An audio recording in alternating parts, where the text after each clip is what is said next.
Hello, romance lovers! Today's story is called Frozen Wolf, Fire Dragon. If you enjoy our videos, don't forget to like and subscribe so you never miss out on more exciting stories. The main character is a white-haired girl with blue eyes born from the union of a poor ice mage and a hybrid, a wolf girl. She finds a medicinal plant and rejoices at this, saying that she is very lucky today because her family manages to survive by selling medicinal herbs, for which the girl hunts in the snowy fields, so poverty does not cause them any particular problems. The girl, putting the grass in the basket, says that she will give it to her mother because it is useful for pregnant women. Suddenly, the half-wolf hears someone laughing and gets scared.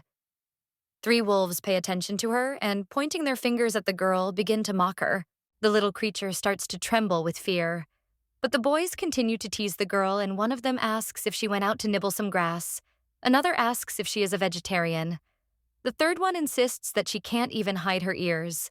The purebred wolves insult and treat the main character cruelly. One of the guys throws a hard object at her head, causing the half-breed to start bleeding.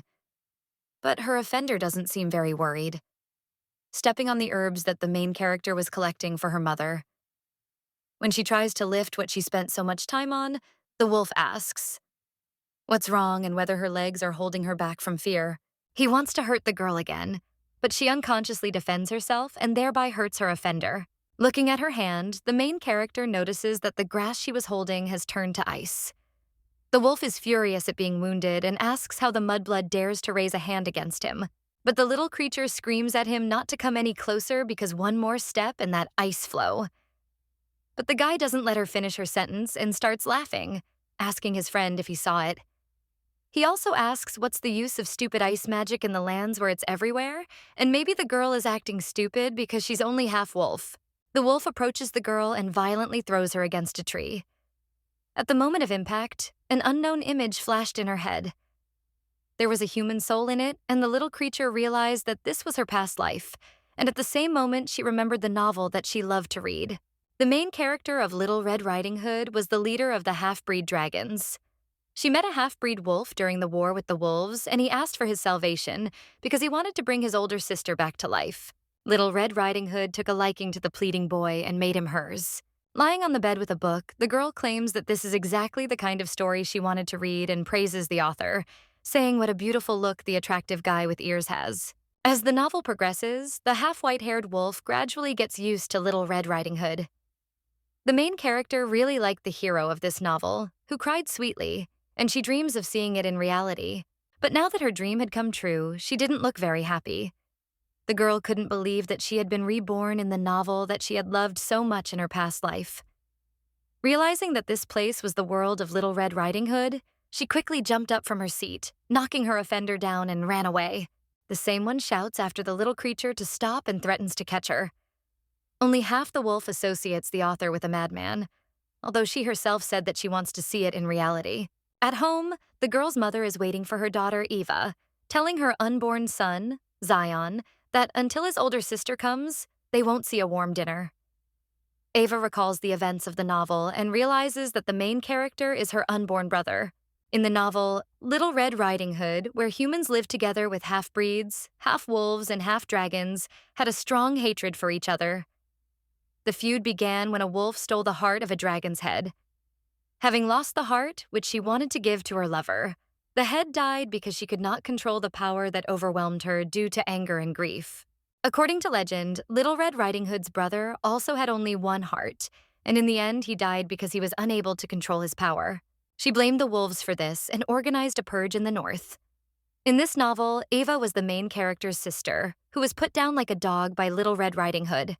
Standing with an axe, the main character associates the author with a madman, because she already had a difficult childhood, and her future will be bleak. We think about escaping, because the girl does not want to fall into eternal sleep.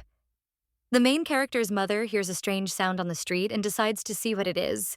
When her mother asks her what is happening, Eva says that the wolves damaged their house and said that if the family does not leave, they will be killed. Eva comes to the decision that she cannot allow the meeting of the two main characters, and for this she must leave the house, keeping her reincarnation a secret in order to protect everyone. The mother hugs her daughter and reassures her that if they go deeper into the forest, it will be safer, and she will take care of her daughter. But someone seemed to laugh at the plans of the main character, because after the birth of Zion, the mother became worse. There was no wolf nearby who could help deliver the half-breed. Holding her daughter's hand, the mother claims that good things happen to good children, so instead of hitting someone, you should be kind to them.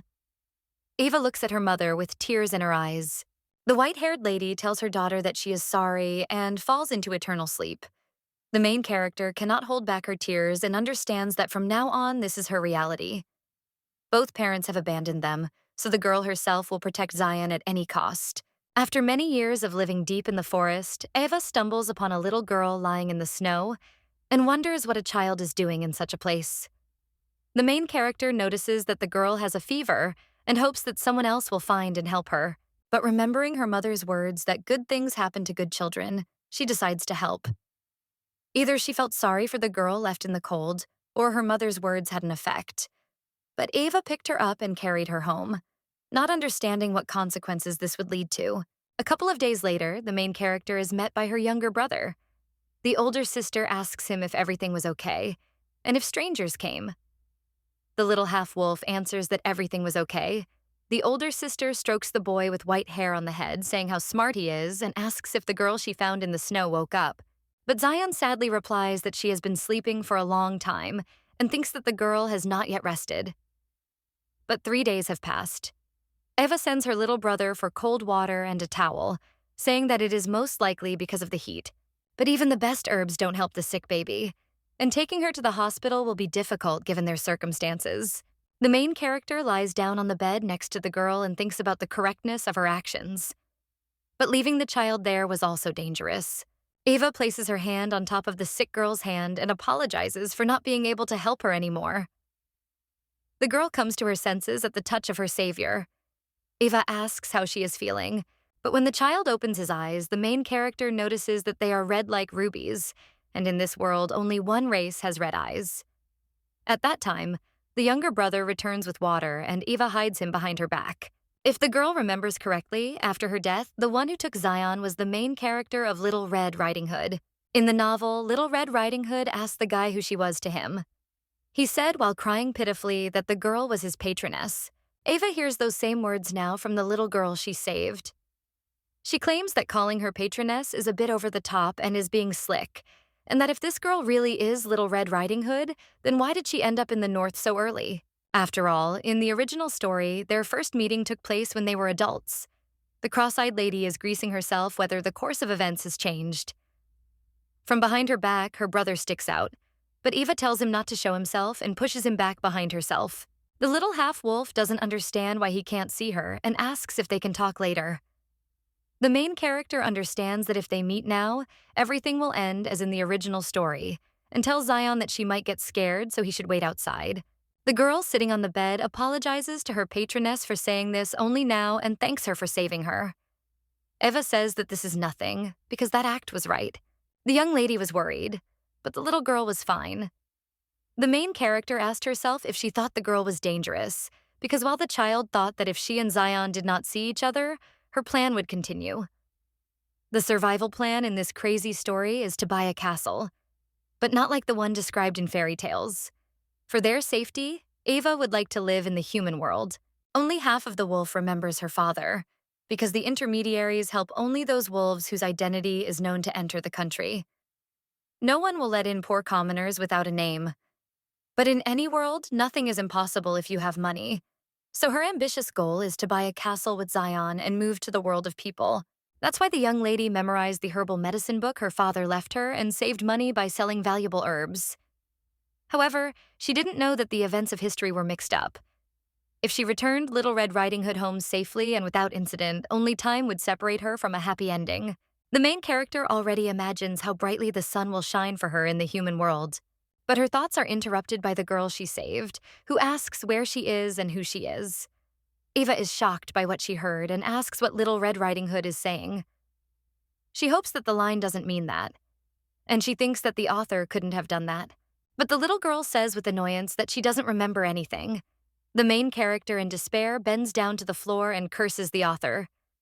Then she asks if it's true that the girl doesn't remember anything at all. But in response, she hears that the child only remembers that she was hot. It seems that something happened to Red Riding Hood before she lost consciousness, but Ava wonders if that's why she lost her memory. She already imagines the scene of telling the girl that her name is Rachel, and she is a half-dragon warrior who controls fire, and her brother is the ruler of the South, and now she can return home. She can't say for sure and therefore wonders whether she should take the baby there herself. But this option is immediately ruled out, since for a wolf to go to the lands of dragons is akin to suicide. The child apologizes and claims that she cannot pay her savior in any way. Ava says that it is not a problem and the little one does not need to be paid. But the girl claims that she really wants to thank her patroness. She asks if she can stay until her memory returns. And the main character already hears the sound of her plan being carried away into the distance, followed by her life rolling into a pit of poverty. At that time, the knights are running around the forest looking for Little Red Riding Hood. Their master asks if they have found it, but they answer that they haven't yet. The man asks what they are doing anyway. A black-haired man with ruby eyes orders his servants to find the girl immediately or lose their heads. He silently asks himself where Rachel is. Ava is walking with Little Red Riding Hood through the market when a little girl addresses the main character as Madame Patronne, and she says that Rachel can sleep with her sister. Then the girl asks the Patronne's sister where they are going, and she answers that they are going to see a doctor and buy some clothes. And then the little lady asks why they need to hide their faces. But in response, they hear that otherwise they will catch a cold and anything can happen. Eva understands that this is a stupid excuse like those in the novel Little Red Riding Hood. A pleasant-looking man with purple hair approaches the girls and greets them. The main character asks why he came so late because he said he would bring good goods today. There is a secret alley near the square that few people know about. Ava sneaks in here to sell herbs to her regular customers. A man examines the goods and sees that they are of good quality.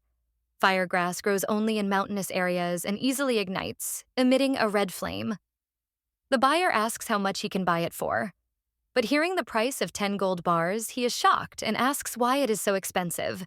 The main character asks what's so surprising about this, because it's the highest quality firegrass and she won't give a discount even if he buys it in bulk.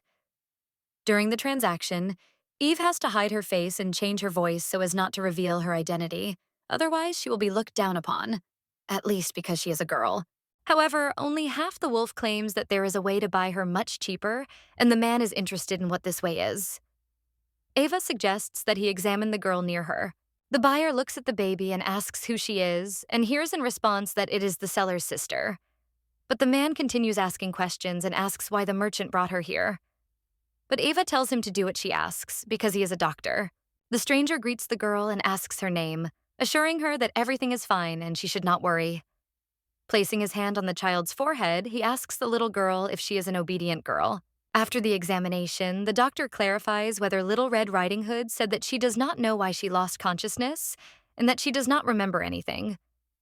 The main character, adjusting Rachel's scarf, says that she is not feeling well now. The stranger is not sure, but the consequences of the injury seem serious to him. In such cases, patients usually regain their memory within a couple of days. The man asked what exactly happened to the girl, and moreover, her temperature is unusually high. Ava says she had a fever a couple of days ago, so maybe it hasn't gone down yet. The doctor begins to suspect the main character because a child has disappeared in the southern region, the captain's younger sister. Only half the wolf understands that he has already figured out who she is. The stranger asks if she knows about the relations between the North and the South. I scream that of course she knows, because she is also a wolf and it would be strange if she didn't know, and asks if it concerns her. The man claims he doesn't know what the trader is getting, but he must be careful and leaves. Eva thinks his reaction is quite expected and she needs to quickly return the girl to where she belongs. After all, if this continues, the dragons will finish off the main character. Rachel worries about her patroness, who suggests going home and asks what the little girl would like for lunch. In response, she hears that the girl will do anything if Eva cooks it. The lady with white hair notices that the aura of the Little Red Riding Hood is incredibly cute and encourages herself that everything will be fine and the girl will definitely not kill her patroness. The girl looked at the shelf of one of the stalls and asked what kind of thing was there. The main character answered that it was a dream catcher and it helps to catch nightmares. Rachel's gloomy red eyes reminded Eva of the plot of the novel, where Little Red Riding Hood, having lost her only older brother, never slept peacefully again. As soon as she closed her eyes, the same nightmare began to torment her. Only after meeting Zion was she able to overcome the pain and suffering. The main character asks if the girl wants a dream catcher. She tries to refuse because she doesn't want her sister to spend money on her. But Ava tells the girl to stand still, and she goes and buys this thing, after which she gives it to the little girl, saying that from now on she will only have good dreams. Rachel thanks her patron sister, and when she asks if they will go home now, the little Red Riding Hood, with a sincere smile on her face, answers yes. In this troubled time, Eva, without realizing it, became the savior of the heroine who would finish her off. Ava comes home where her brother and Little Red Riding Hood meet her. The main characters run up to her and ask how the day has come and how many herbs she sold. The white-haired lady talks about her successes and says that today she also stopped by the market on the way home. She tells the children that they are so cute and asks if they played. Sion replies that he can now help the main character braid her hair. She replies that she will wait and whispers, asking if her brother showed his ears to Little Red Riding Hood. He did not do this, and she was worried about the thought that the girl still does not suspect anything.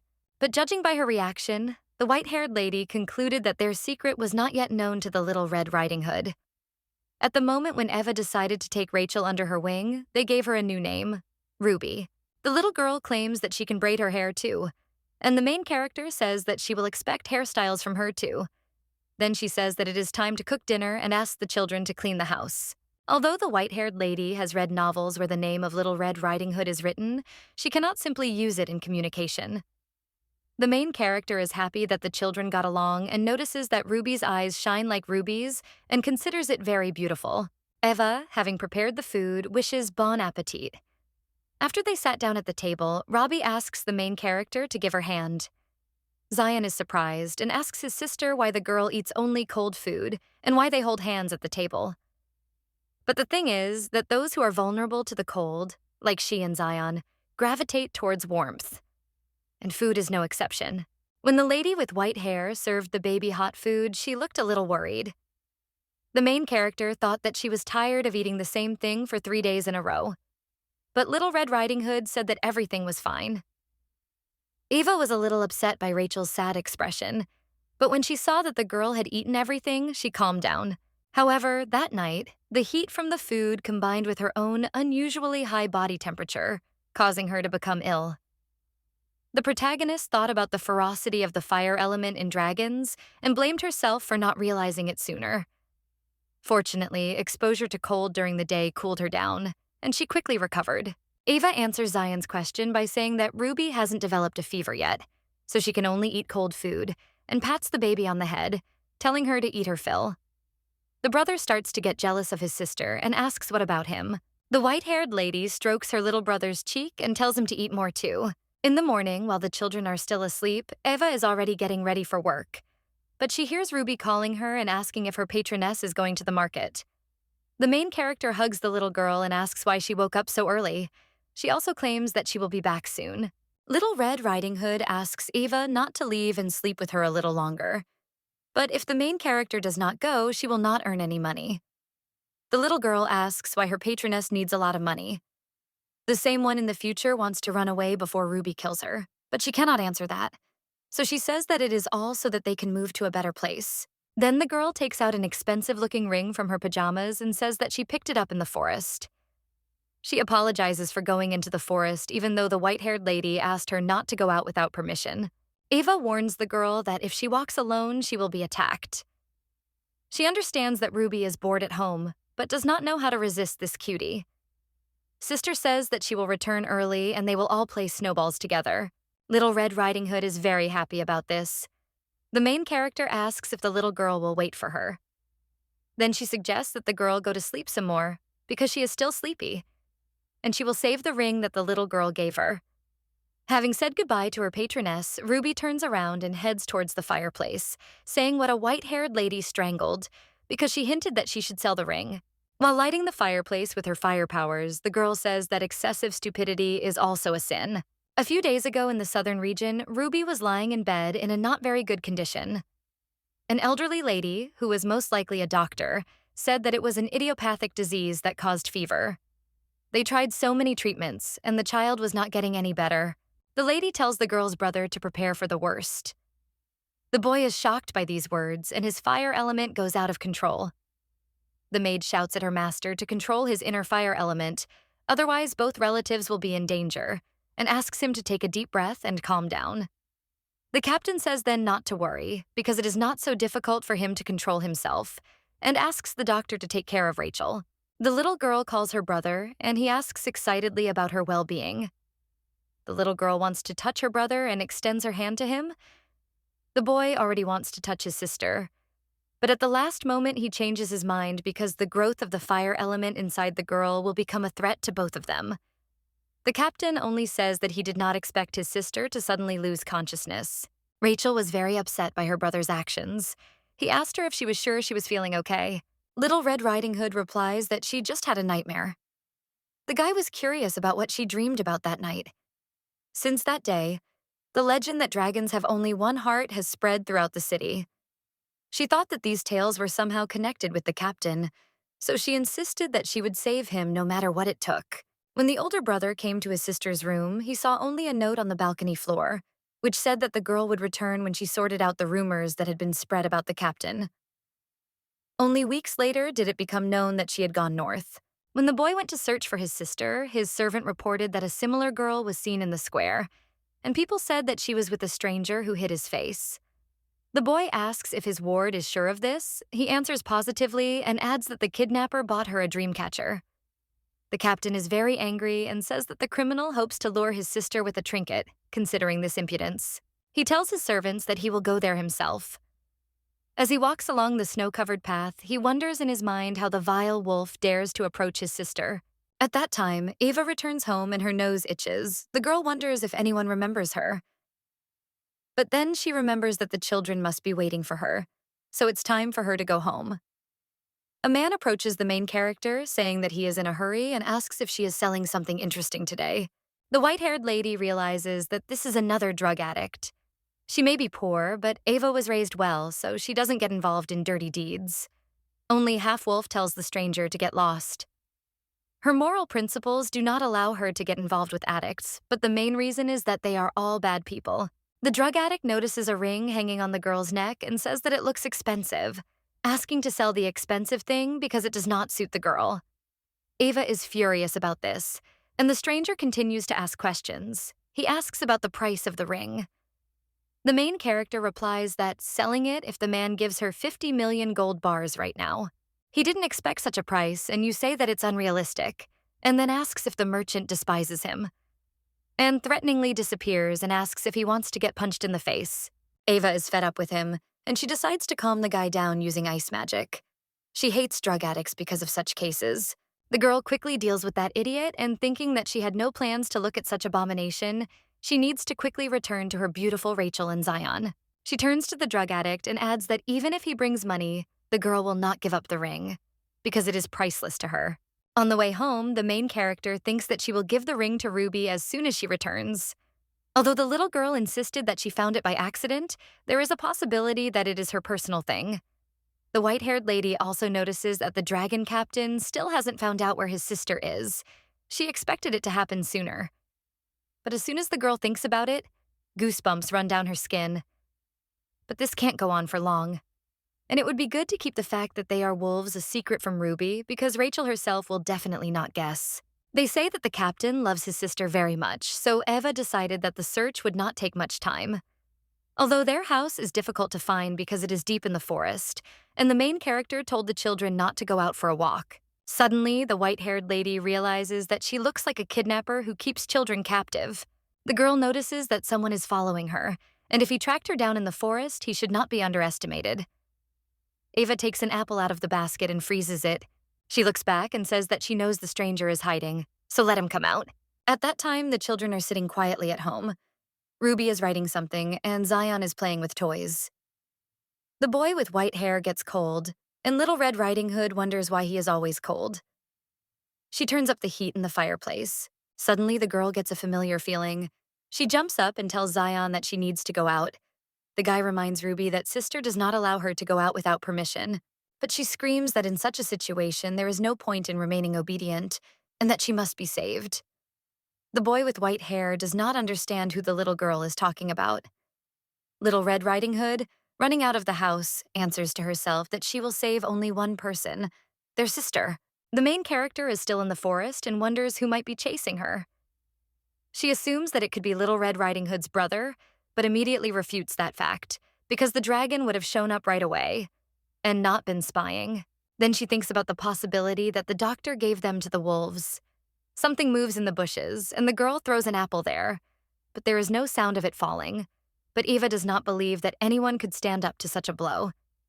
She tells the stranger to come out and tell her what he needs, but he does not show up. The main character did not even hope that the pursuer would show up so easily. But when the girl turns around and looks into the bushes, she sees a bunch of eyes looking at her. She thought that 1 or 2 people were chasing her, but there are many more. Eva realizes that she cannot cope alone, and at that moment, a fire spreads through the forest. In the original story, Rachel has committed a massacre, and the main character already begins to assume that she attacked her because of the apple hit and looks around trying to find the baby. But she sees only her older brother. Eva understands that he seems to have misunderstood, but she is choking and cannot even say a word. The guy tells her to stop pretending to be a fool. The main character replies that she did nothing wrong. The captain tells her not to dare joke with him, because he has no mercy and patience to listen to the girl's nonsense. He has already gotten used to the idea that the white-haired lady is a kidnapper. Only half the wolf thinks that this is unfair. She grabs the captain by the hand and, filled with determination, screams at him to at least listen first. The same one is very surprised by the girl's actions and feels some danger. A moment later, the flame goes out, and Eva feels a loss of strength. The main character says that she tried to take care of the guy's sister, and no amount of money would be enough to repay her for her kindness. She says that the captain is a cruel bastard. Only half the wolf loses consciousness, and the gentleman with ruby eyes does not let her fall. At that moment, Ruby runs up to them and asks how a man could dare hurt her sister. She calls her brother a villain. Eva wakes up at home and thinks of everything as a dream. Rachel screamed and then ran to her. The main character remembers the captain's face when his sister called him a villain.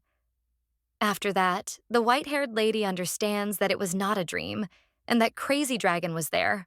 She hears someone running towards her. It's Ruby and Zion. The kids jump on their sister and hug her.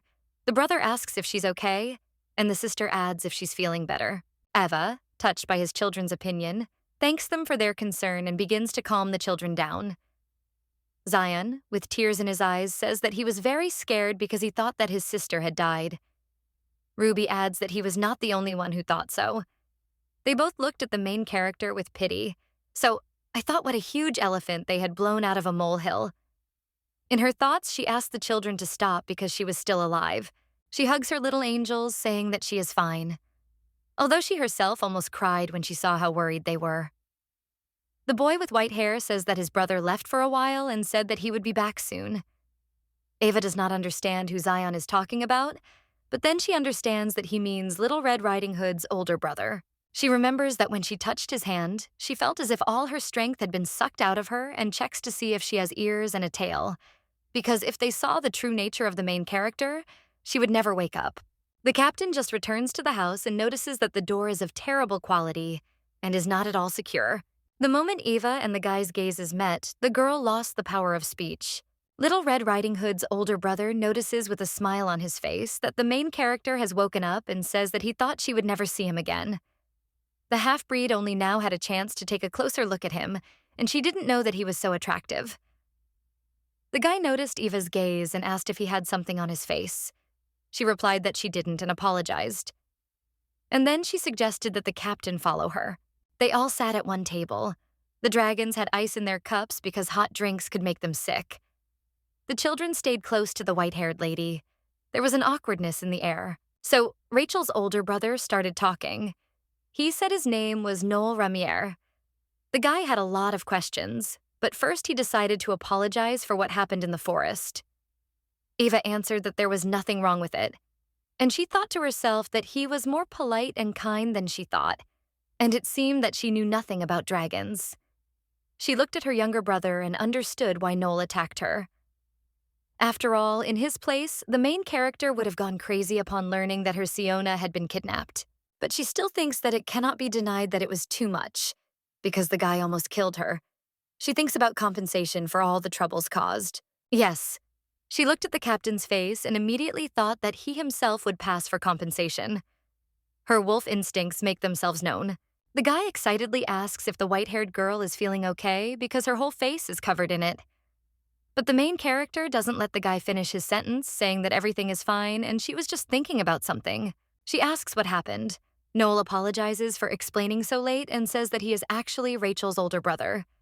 His little sister suddenly disappeared, which is why he came all the way here. But the girl does not understand what is happening and asks who Rachel is.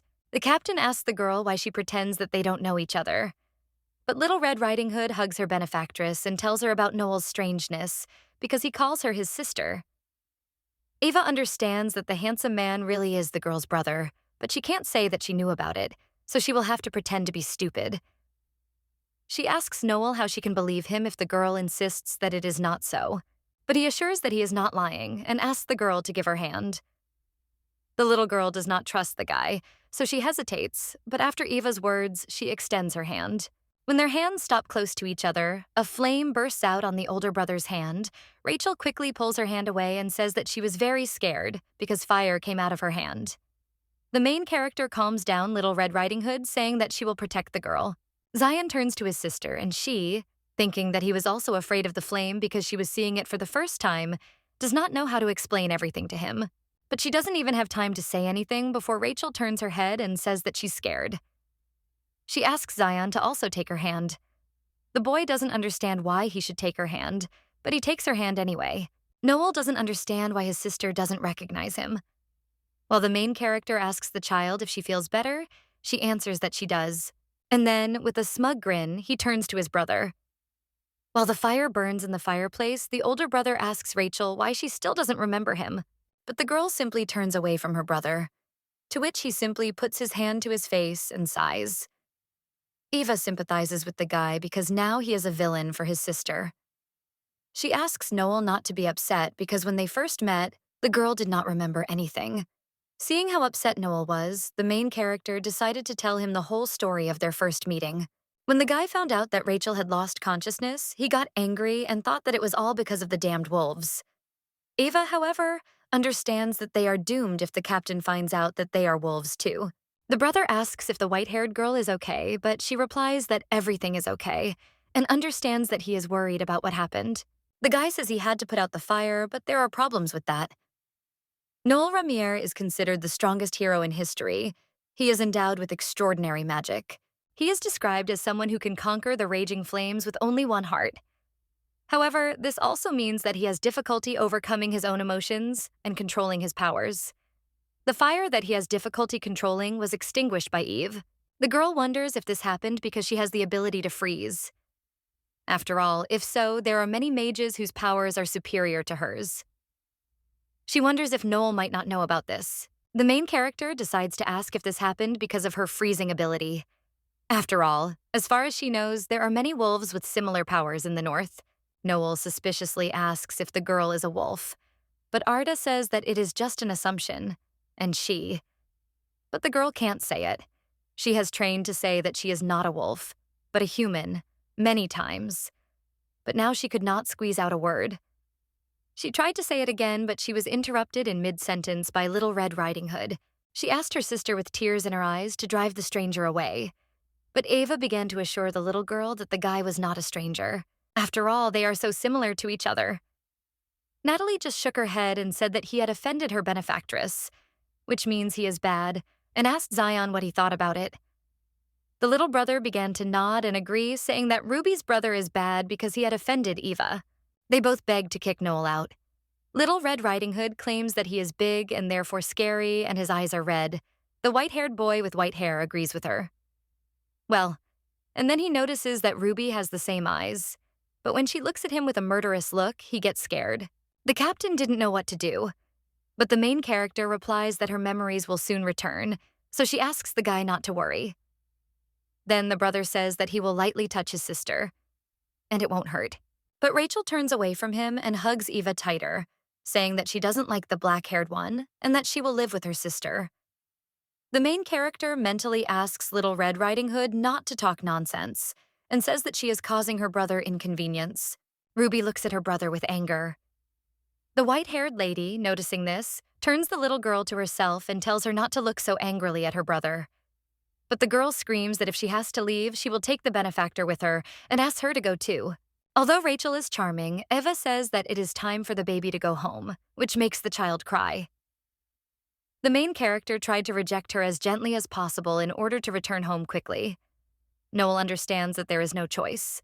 He asks the white-haired lady to do him a favor. The girl already understands where this is all leading and indignantly asks the captain what he means. The guy says that it won't take long until Rachel gets used to it and trusts him. Eva ponders this. The little devil inside her tells her that there will be no second chance to meet such a handsome man and asks if he is not her type. The little devil claims that the girl should take advantage of the opportunity and do as she wants.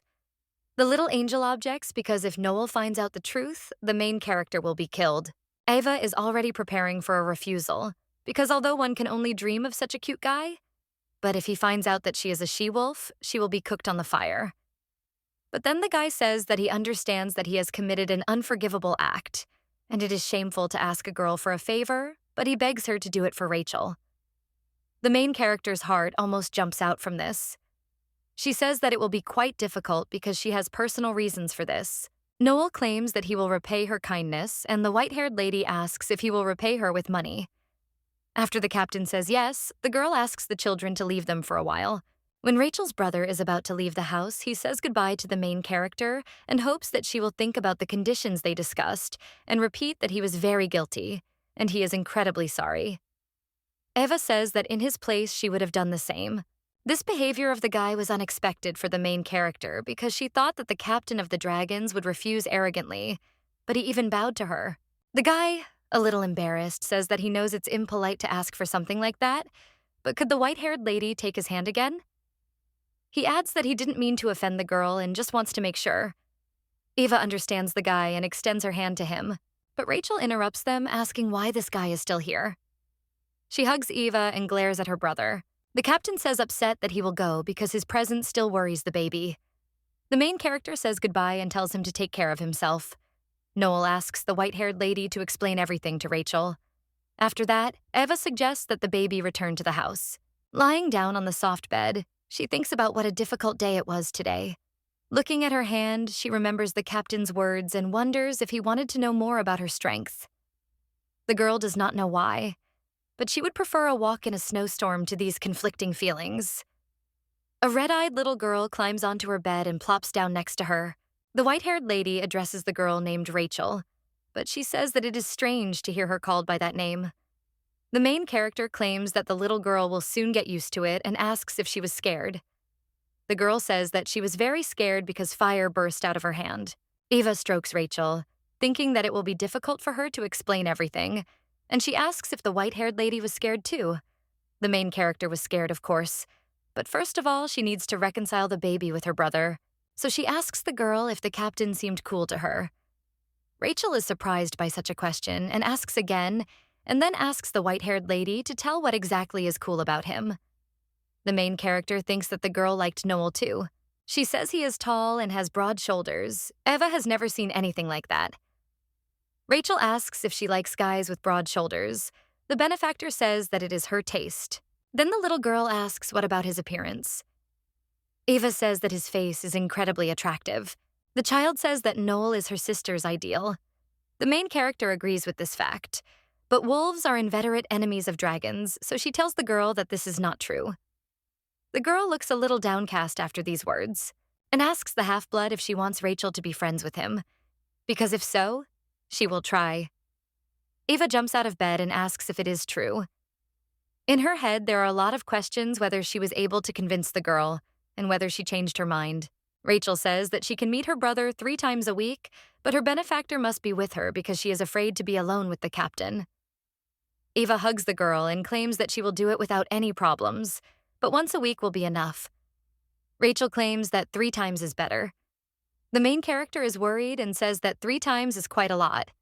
But the little girl does not want to change her mind, so she agrees. At that time, Noel is walking through the forest. His servants ask, what about that girl? The captain looks at his hand and thinks that one light touch of hers was enough to instantly calm the fire raging in him. He orders his men to send more men there to guard the house, saying that they will continue to watch them. Zion enters the room and asks what the girls are doing. Ava says that they are discussing Rachel's brother. Brother, hearing this name, says that he hates this guy because he wanted to offend his sister. The main character insists that it was just a misunderstanding, and the captain apologized. Then Zion reminds the girl that she herself said not to judge a book by its cover, and told how many dangerous people there are in the world. He is also indignant that Ruby is Ruby, and he does not want to call her anything else. Eva understands that the main obstacle will be Zion, not Rachel, and she thinks about what to do now. The little girl decides to change the subject and reminds her benefactor that she promised to go play outside with them today. The main character says that she almost forgot, although Zion says that there are many dangers there, so it's probably not worth it. But the boy disagrees with his sister and says that they can play near the house because he also wants to go outside. The white-haired lady thinks that today they need to be more kind to them and tells the children that she has things to do now. So let them go together, but let them not go too far from the house. The kids are happy with this news and run outside with smiles on their faces. Brother suggests making a snowman. Ava tells them to dress warmly or they will catch a cold. When Rachel ties the scarf tighter to the white-haired boy, the main character says that there is a lot of delicious food for dinner, so they should not be late. The boys are very happy about this news and agree. They quickly jump out into the street, and the white-haired lady follows them and says that if they notice a stranger, then they should immediately run home. Ava thinks that, fortunately, Rachel has switched her attention for now and notices that she has a lot of work to do, wondering where to start. Rachel is led deeper into the forest by a boy with white hair, who says that their sister said not to go far. The little girl is not very excited about this and says that she will show her something that Zion will like. The child immediately starts listing his favorite things: stewed pork, toys, and hugs with his sister. Little Red Riding Hood says that this is childish. She shows the boy with white hair fire from his hand, and he admires it, saying that it is cool. Russell knows that his brother likes her fire magic. She remembers how one morning Zion noticed how the girl lit a fireplace with her powers. He thought it was amazing and asked to see more. Rachel was surprised, and she told the boy that she did nothing, but he claimed that he saw everything. Little Red Riding Hood said he just dreamed it, but Zion said his dream was magical, and he would tell his sister about it. The little girl gave in and said she would show him if he didn't tell his sister, but only once. Now the white-haired child warms his hands at Rachel's fire and says that it is very warm. Little Red Riding Hood, thinking that Tat kept his word and did not tell his sister about what happened, asks us if the boy is warm. He says yes, and notices that the fire, though small, is warm. He likes it. The little girl puts out the fire, and the boy with white hair notices that it has become cold. Rachel asks if Zion thinks that the weather in the north is too cold. The boy with white hair answers that he asked his sister many times to move to a warmer place, but she refused, saying that it was not time yet. Rachel does not understand because the white-haired lady told her that she would like to move to a better place. Zion says that he will tell the reason if the little girl makes fire. She does so, and notices that the boy is bargaining like a sister. After that, he says that the sister said that she has a couple of options in mind for their future. It could be a place that no one knows about. Little Red Riding Hood thinks about what was said. Her fire begins to flare up. Zion continues his story and says that Eva said that she will try very hard to earn money for the castle. Rachel thinks, because if the favorite things of the white-haired lady are a handsome man, a castle, a lot of money, and a place that no one knows, that means her older brother will be able to fulfill all her wishes. The girl's fire is getting bigger and bigger, so she tells Zion that she knows how to fulfill all his sister's wishes. She says that they should go after that handsome guy. But the boy with white hair doesn't like this idea because he is bad and has offended his sister. Little Red Riding Hood claims that it was a misunderstanding and also that he apologized, adding that her brother is very cool and can fulfill all of Eva's wishes. And Noel can take the boy with white hair to warm places, Zion. He is very happy about this fact, and Little Red Riding Hood tells him that he is a smart boy and offers him to hide his ears. The boy with white hair excitedly says that it was an accident and asks the red-eyed little girl to pretend that she didn't see anything. Note just laughs at Zion and tells him that he forgot about the tail. The white-haired boy panics and asks Ruby not to tell him anything about her sister, because otherwise he will be scolded. The little girl agrees, but on one condition: the white-haired child should not hate her older brother. They agree, and Zion asks if he should call the girl Rachel. The little girl says that he can call her Ruby. In the morning, Ava sleeps peacefully in her crib, but then she hears someone knocking on the door. She gets tired from her bed and sleepily drags herself to the door, not knowing who came so early. Opening the door, she sees Noel. Then the sleepy girl remembers that the guy promised to come by today. After the main character has changed her clothes, she asks the captain to forgive her for her unkempt appearance, because she forgot about his arrival. He is not offended and says that perhaps he came too early and interrupted the girl's sleep. The white-haired lady insists that it is not his fault. After that, they go to Rachel, who is still sleeping soundly, because yesterday the children played until late and now nothing can wake them up. Noel puts his hand on his sister's head and notices that she seems to be having a great time. The guy asks if Rachel is causing trouble. The new answer he hears is that the little girl is a very sweet and obedient girl. The captain notices that his sister is listening to someone for the first time. I ask you if this is true because she is very charming and often expresses aegyo. Aegyo means a display of affection, often expressed through a cute voice, facial expressions, and gestures. Rachel wakes up and sees her brother and benefactor sitting opposite her. The little girl says that they look good together and then closes her eyes again. Ava, blushing, says that she probably hasn't woken up yet, and claims that she often talks in her sleep. The main character mentally asks the captain to say at least something, because silence makes the situation even more awkward. Noel asks if this is the first time. The white-haired lady does not understand what he means. Rachel's brother talks about their meeting because Ava seemed familiar to him. The main character can't hold back her laughter, so she turns away from the guy because she thinks about the old-fashionedness of such a way to get closer to a girl. But the white-haired lady understands that he didn't mean it that way. Only half the wolf says that he won't claim, but she has lived only in the North since birth. So you think that they could hardly have crossed paths, and asks Noel if he could have been mistaken. Suddenly, Rachel gets up from the bed and says what a slowpoke her brother is. The main character is shocked by this, but Rachel, with a sweet smile on her face, wishes her sister a good morning. Looking at her brother, she is indignant that this guy has appeared again and claims that she has become very hot. She has a feeling as if someone touched her in her sleep. The white-haired lady says that it was her brother and the girl may have received his warmth. Ava wonders how a dragon can feel heat and thinks that the girl may have gotten used to the ice magic and the northern climate. The main character notices that Noel and his sister are indifferent to each other, just like strangers. She decides that they should help and asks what they will do today. Ava has an idea. She takes Rachel's hand and says that, and take her brother's hand. This way she can gradually get used to her brother's body temperature. But the little girl cries out that this is wrong. She takes the hand of her brother and her benefactor. Putting them together, she says that everything is fine now. Ava is a little embarrassed and asks if she should hold her brother's hand too. She holds the guy's hand, but he doesn't seem to want it. The white-haired lady thinks he doesn't like it. So she releases her hand and apologizes, saying that she will have to hold on to him too. But Noel says there is no need to apologize. It is the first time he has felt such a strong cold, and it is even a little disturbing. The main character asks the guy if he is okay, and notices that through their handshake she feels warmth. She wonders if this is what he wanted to check that time. Suddenly, Zion walks into the room and asks what the couple is doing. Jumping on the bed, he claims that he wants to do the same and asks her to hold his hand too. Ava is a little upset that their handshake was interrupted because she felt very warm. Rachel asks the boy with white hair why he had to drop in on them. And the main character tells her brother that he can't behave like that in front of a guest, and invites him to sit next to her. But Zion doesn't listen and claims that he wants to play the game too. Only half the wolf wonders in his mind why the boy with white hair is so capricious today. She tells the child that Rachel is talking to her brother now, and he should not disturb them. Ava is afraid that Noel will notice Zion's ears and tail.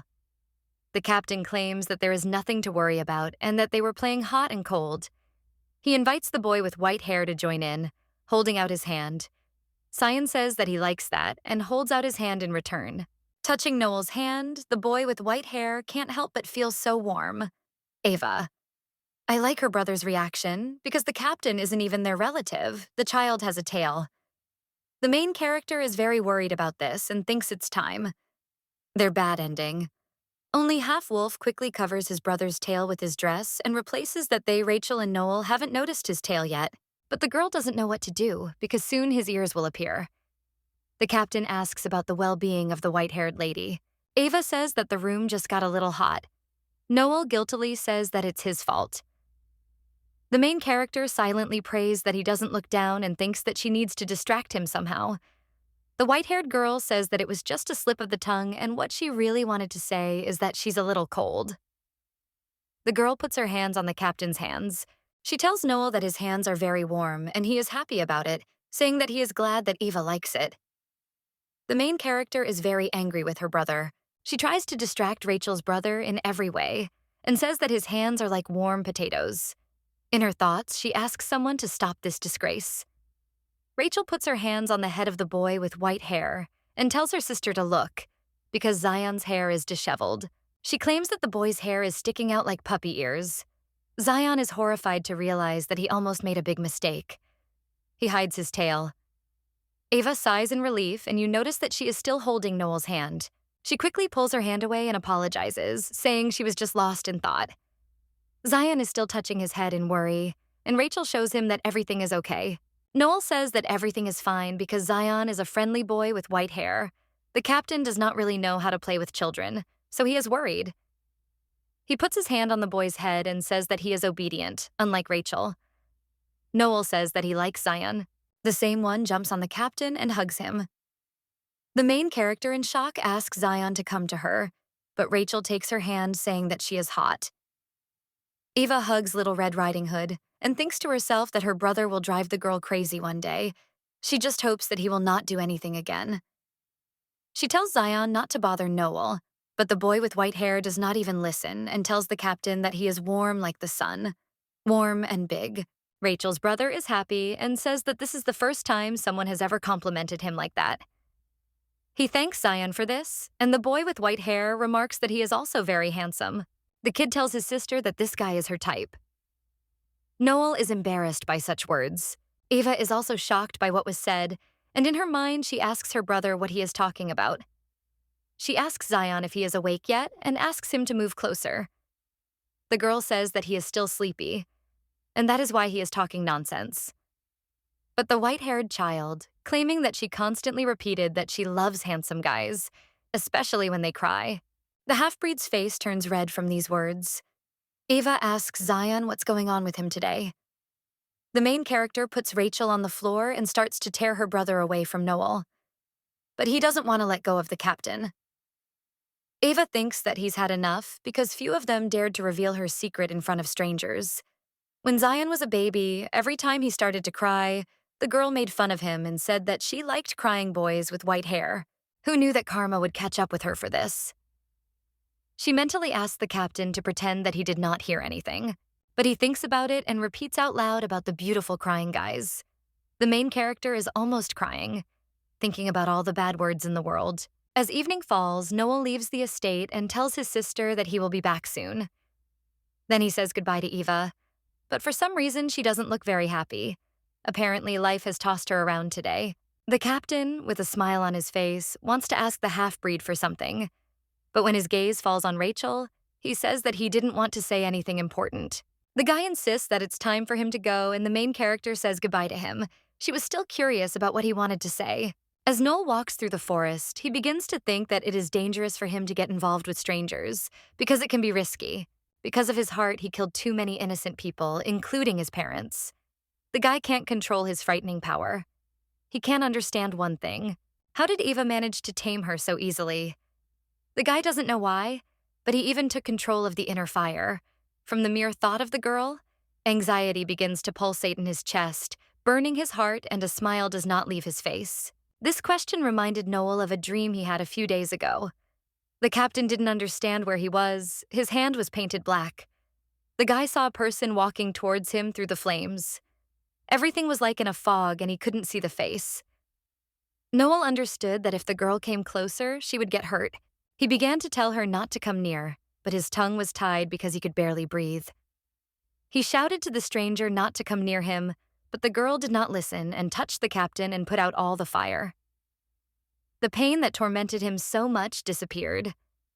Noel asks the girl to say her name. After this moment, the memories break off. Walking through the forest, Zero thinks that the whole thing is that Eva is his only salvation from a deadly disease. That's why thoughts about her make the unconscious guy smile. Love at first sight has nothing to do with it. Children only belong in romance novels. Noel hears some rustling. He turns around and sees his sister. Rachel tells him how slow he is. She calls her brother a dumbass, a moron, and says he has no more intelligence than a brainless, fire-breathing reptile. Noel looks at his sister in surprise. She regains her composure. Rachel states that it is a good thing that her brother has not yet ruined her plan. Since Eva is a chicken-hearted chicken, Rachel cannot take her to such a dangerous place. Noel asks his sister how she got here, since it is not safe. The girl says that it doesn't matter and claims that the white-haired lady likes guys who cry beautifully. She asks her brother if he got the hint, but when he tries to ask what the little girl means, Rachel shuts him up, saying that she hasn't finished yet. And she continues her story, saying that the most important thing is to be handsome. Eva's ideal is a tall guy with broad shoulders and, if possible, money. She dreams of living in a palace. Little Red Riding Hood doesn't know which one yet. But the white-haired lady is a kind girl who clearly understands what she wants and tries to make it come true. The captain asks what of it. His sister is already furious and asks if Noel is a fool. She shouts that he fits the description perfectly and asks why he doubts. The little girl tells her brother not to convince himself that he does not feel sympathy for Eva. Noel, all red, says that he has no feelings for the white-haired lady. Rachel screams that he is an idiot because how could he not notice his crush? Having calmed down, she says that she will help her brother. But he tells him not to forget that he is a guy, which means he should take the initiative in communicating with the one he likes. In the morning, Rachel wakes up in a warm bed. She notices that her sister is getting ready to go somewhere. The little girl runs up to her benefactress and asks if she is leaving. Eva replies that she has some important things to do. Little Red Riding Hood asks if she is going to the market and if her brother, that is, the guy, gave her money. Only half the wolf answers that Noel gave a lot of money, but she needs to visit a friend and will return soon, so Rachel cannot worry and go to bed. The little girl says goodbye to the white-haired lady, but Little Red Riding Hood notices that her sister took a basket of herbs with her. Rachel thinks that her brother gave Eva a lot of money, but it is still not enough for her.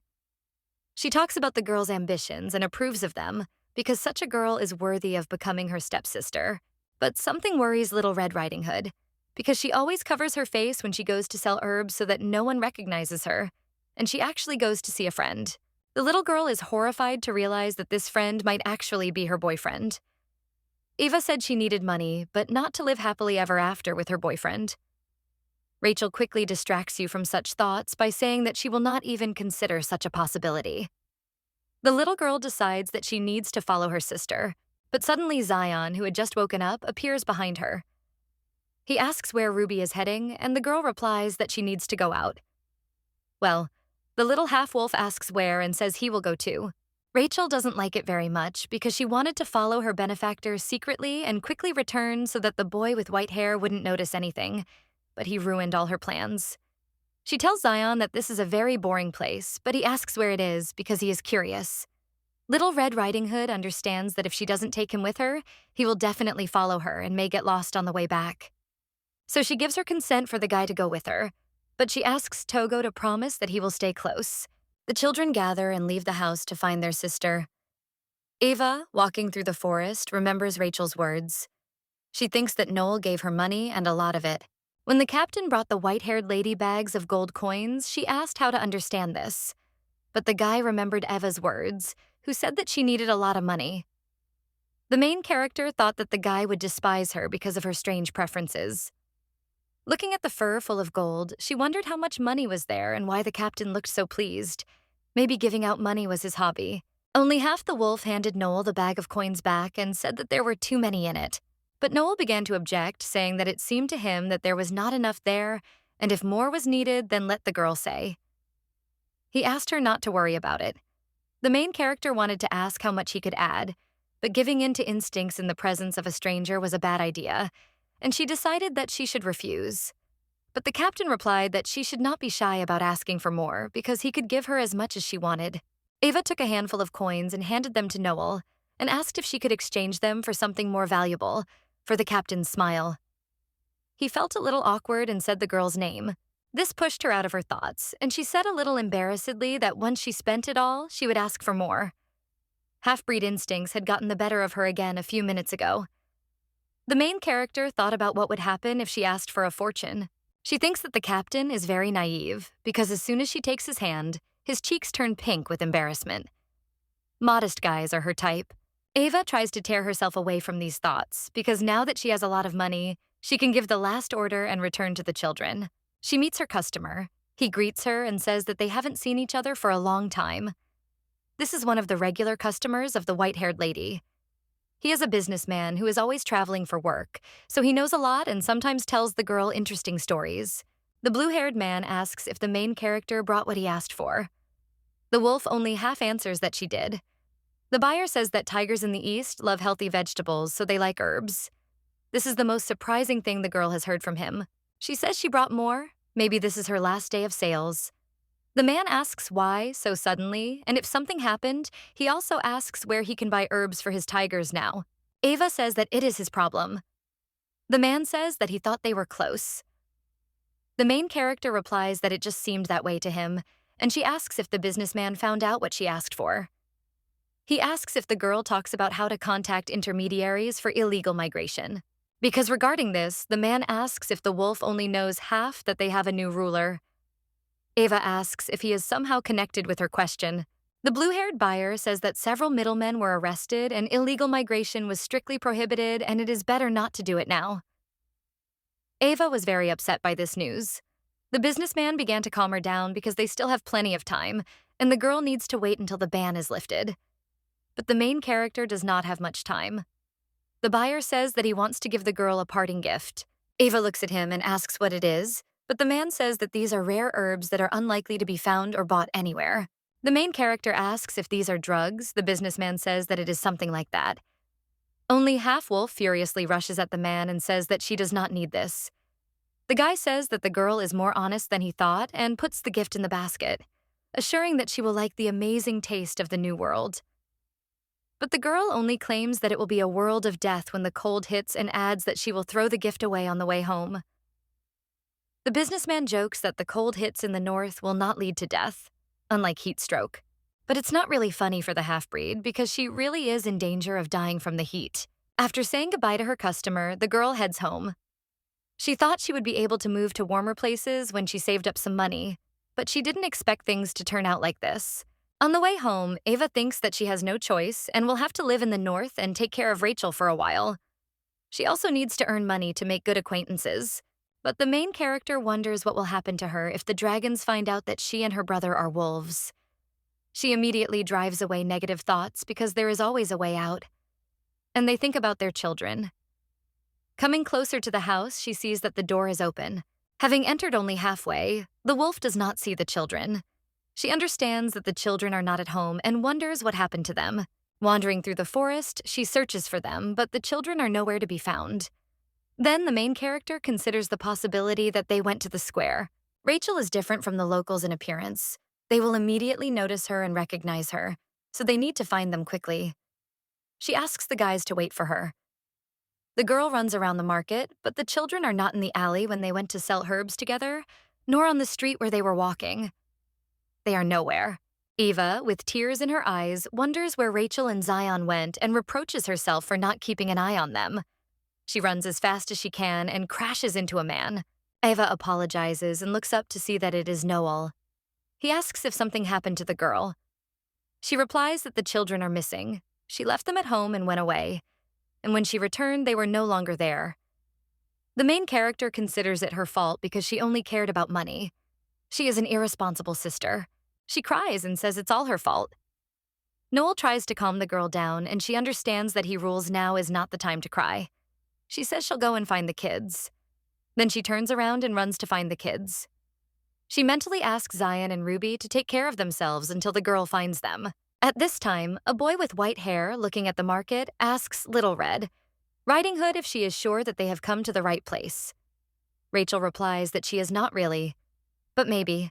The boy with white hair doesn't like the surroundings very much and says that they shouldn't be there. Then he asks if it's time to go home. But Ruby takes his hand and says that they have come a long way to find their sister, to which Zion replies that he is scared. A little girl tells a boy with white hair to stop whining because she hates crybabies, but he insists that his sister loves them. Ruby says that they are Eva's type, not hers. After Little Red Riding Hood says that Zion's sister has weird preferences and he decides to support them, so he cries like a baby with white hair, the boy with white hair screams that his sister is not weird. The little girl says she didn't call her weird, although honestly she is unusual. But Zion asks what's wrong with her preferences. Ruby claims that no one in the world likes crybabies, to which you hear that at least a couple of people do. To this, the girl replies that her older brother would never cry. And Zion tells her not to dare despise his sister. Ruby says that she didn't think so. The men standing nearby notice the children, and Little Red Riding Hood realizes that she acted thoughtlessly. She's a pro. She shakes Zion's hand, offering to leave. But Zion turns around and starts running away from the girl, saying that he will find his sister himself.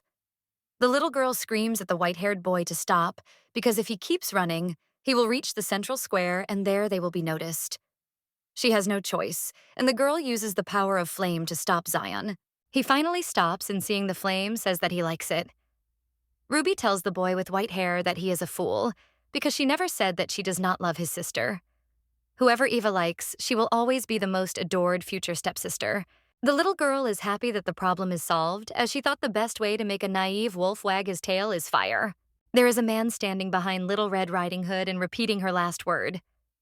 Ruby is surprised because there was no one there a minute ago. The stranger looks at the girl and asks if she can use fire. But she, pulling her hood over herself, says that he is mistaken. The wolf smiles, asking if the girl thinks she can hide her face under the kerchief. Pointing to the flame burning near Zion, he claims that it was the little girl who created it. The boy with white hair is very scared and shaking. Ruby tells him to stand behind her. Judging by his lifeless look, this man is dangerous. Little Red Riding Hood tells the stranger that it is none of his business. She threatens the stranger with fire, telling him to stay where he is or this fire. But the man does not let the girl finish her sentence. He looks at the girl's hand and claims that he has seen such a ring somewhere. The guy remembers his meeting with the white-haired merchant and says that now it is clear to him why the girl refused him. He starts laughing like crazy. The children are scared by this. After only a moment, the stranger's face changes and asks how the dragon dared to come north. The man grabs Little Red Riding Hood by her clothes and lifts her into the air, asking how the dragon dared to speak to him in such an arrogant tone. He says he can make good money by selling the children. Zion starts punching the stranger and tells the bastard to let Ruby go. But the man is irritated by this, and he pushes the boy with white hair. Zion falls to the floor, hitting his head.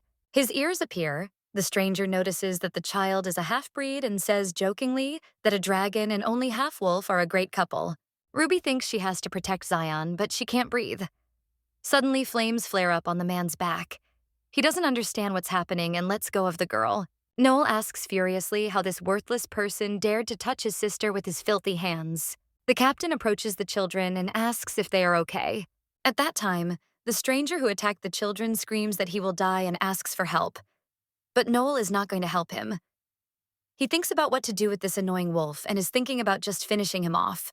Zion grabs the captain's hand and asks him to stop because the boy with white hair is scared. Noel asks Eva's brother for forgiveness. The peace and happiness he had been in for the last few days almost blinded him. The boy almost forgot who he was. The wolves were his enemies who had to be killed. But what if it scares the white-haired lady? Just the thought of it makes Noel's heart skip a beat. He puts out the fire on the stranger's back. He immediately starts to get indignant and asks the guy if he wanted to kill him, and how dare he attack a wolf on his own territory. The man claims that a war will start because of Noel. He claims that he will immediately go after the captain. But suddenly a frozen apple flies into his head. It's Eva, asking how this bastard could do such a thing. The girl lifts the unconscious stranger from the ground and starts shaking him. She screams and asks how he dared to touch them with his dirty paws. She should have killed the guy right away when she realized he was a drug addict. The main character picks up a frozen apple from the ground and swings it to hit the bastard. But Noel doesn't let her do it. Only half the wolf asks why he stopped her. But in response, he hears that the girl is not herself. She tries to break free and screams for him to let her finish him off. Rachel, watching this, says that she no longer wants Eva to be her daughter-in-law. Zion asks why the girl decided so, but she replies that she would like to have a wife like that herself. Noel places his hands on the main character's cheeks and asks if she has calmed down. Only half the wolf begins to understand what she has done. The captain notices that she has regained her composure and apologizes for touching her without asking. He only wanted to help her calm down. Ava thanks him for his help. Zion runs to his sister and asks if she is okay.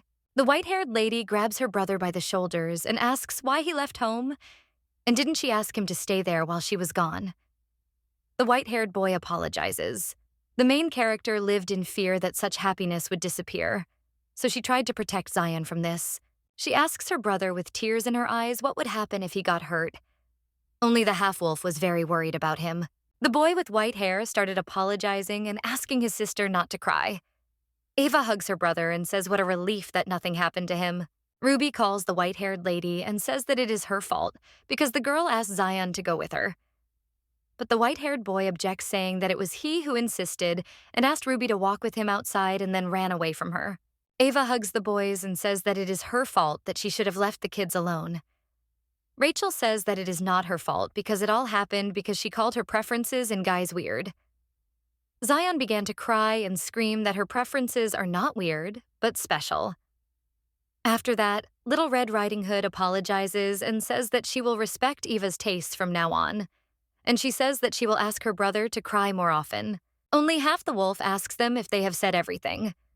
Then the captain apologizes for interrupting and says that the main character really has amazing preferences. Then Eva says that she has stopped crying and suggests going home.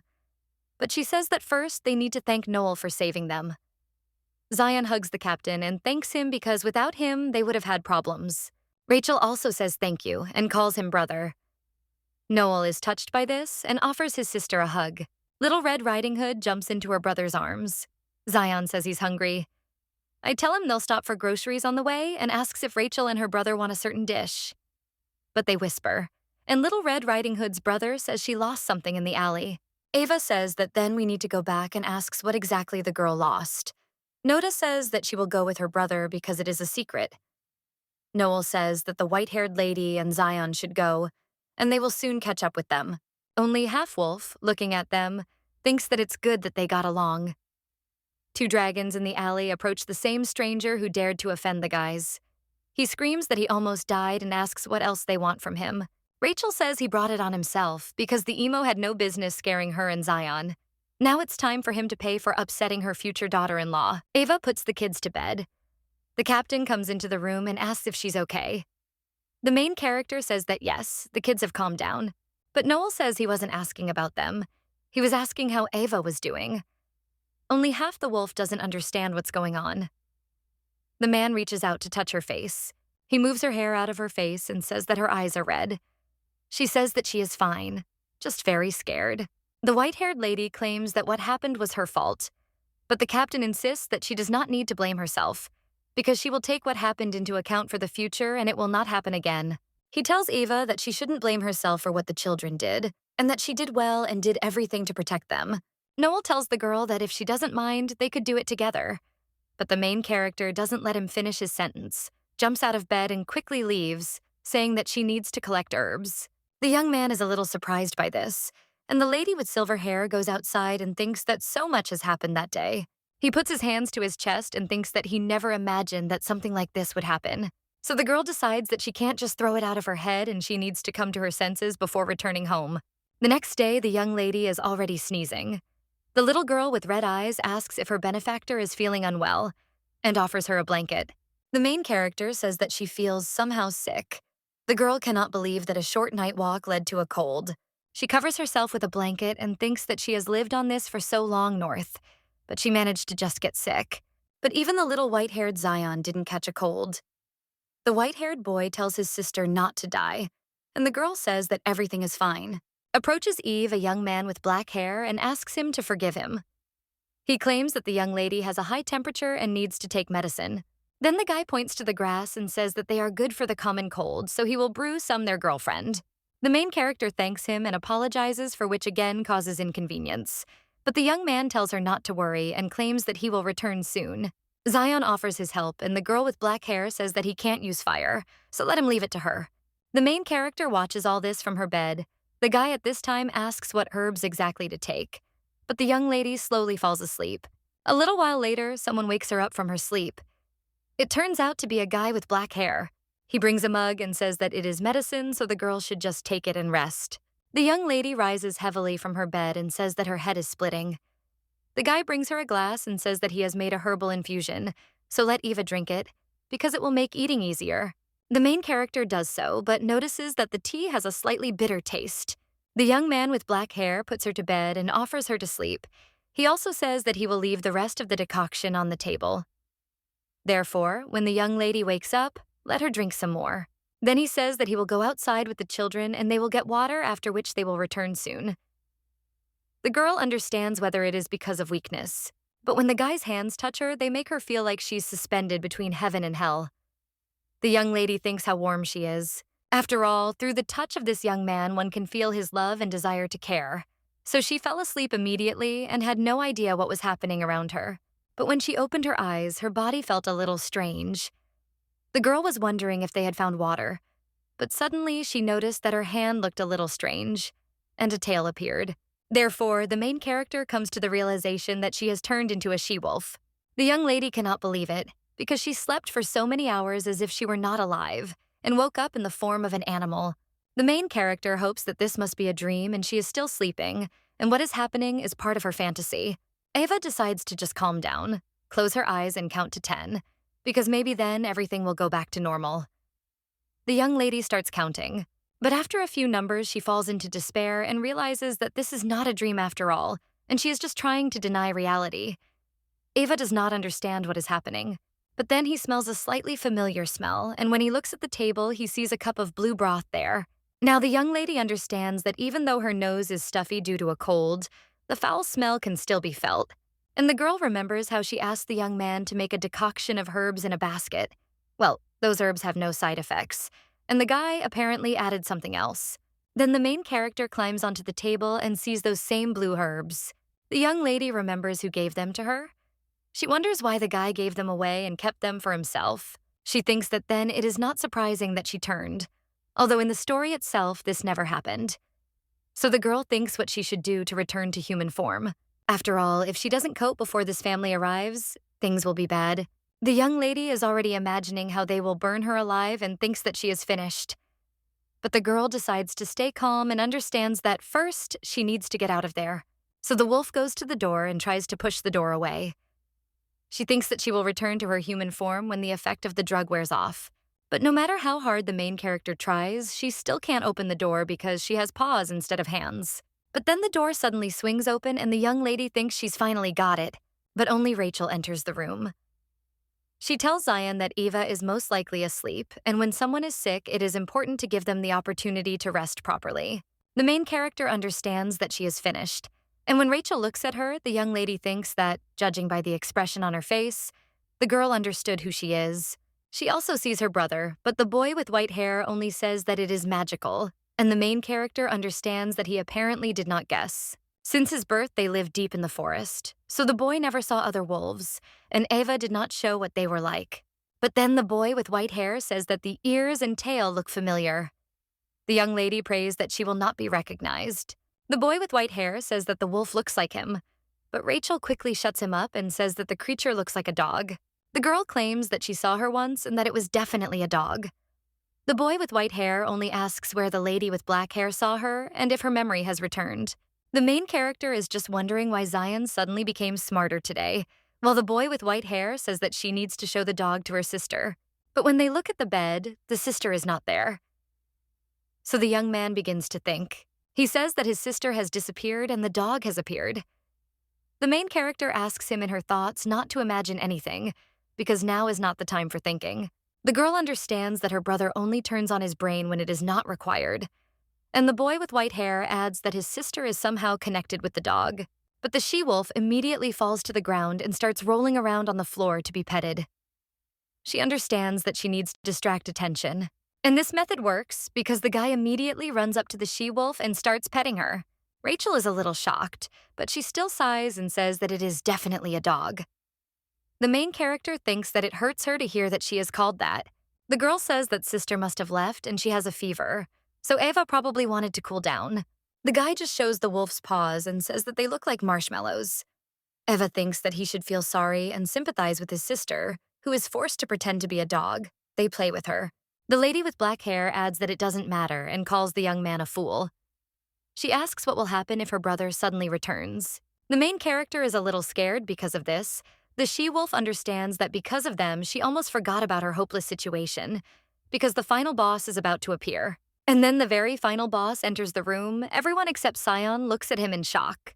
The guy asks why this creature is there. The main character can't think of anything better than to just bark, and she herself understands that she's screwed.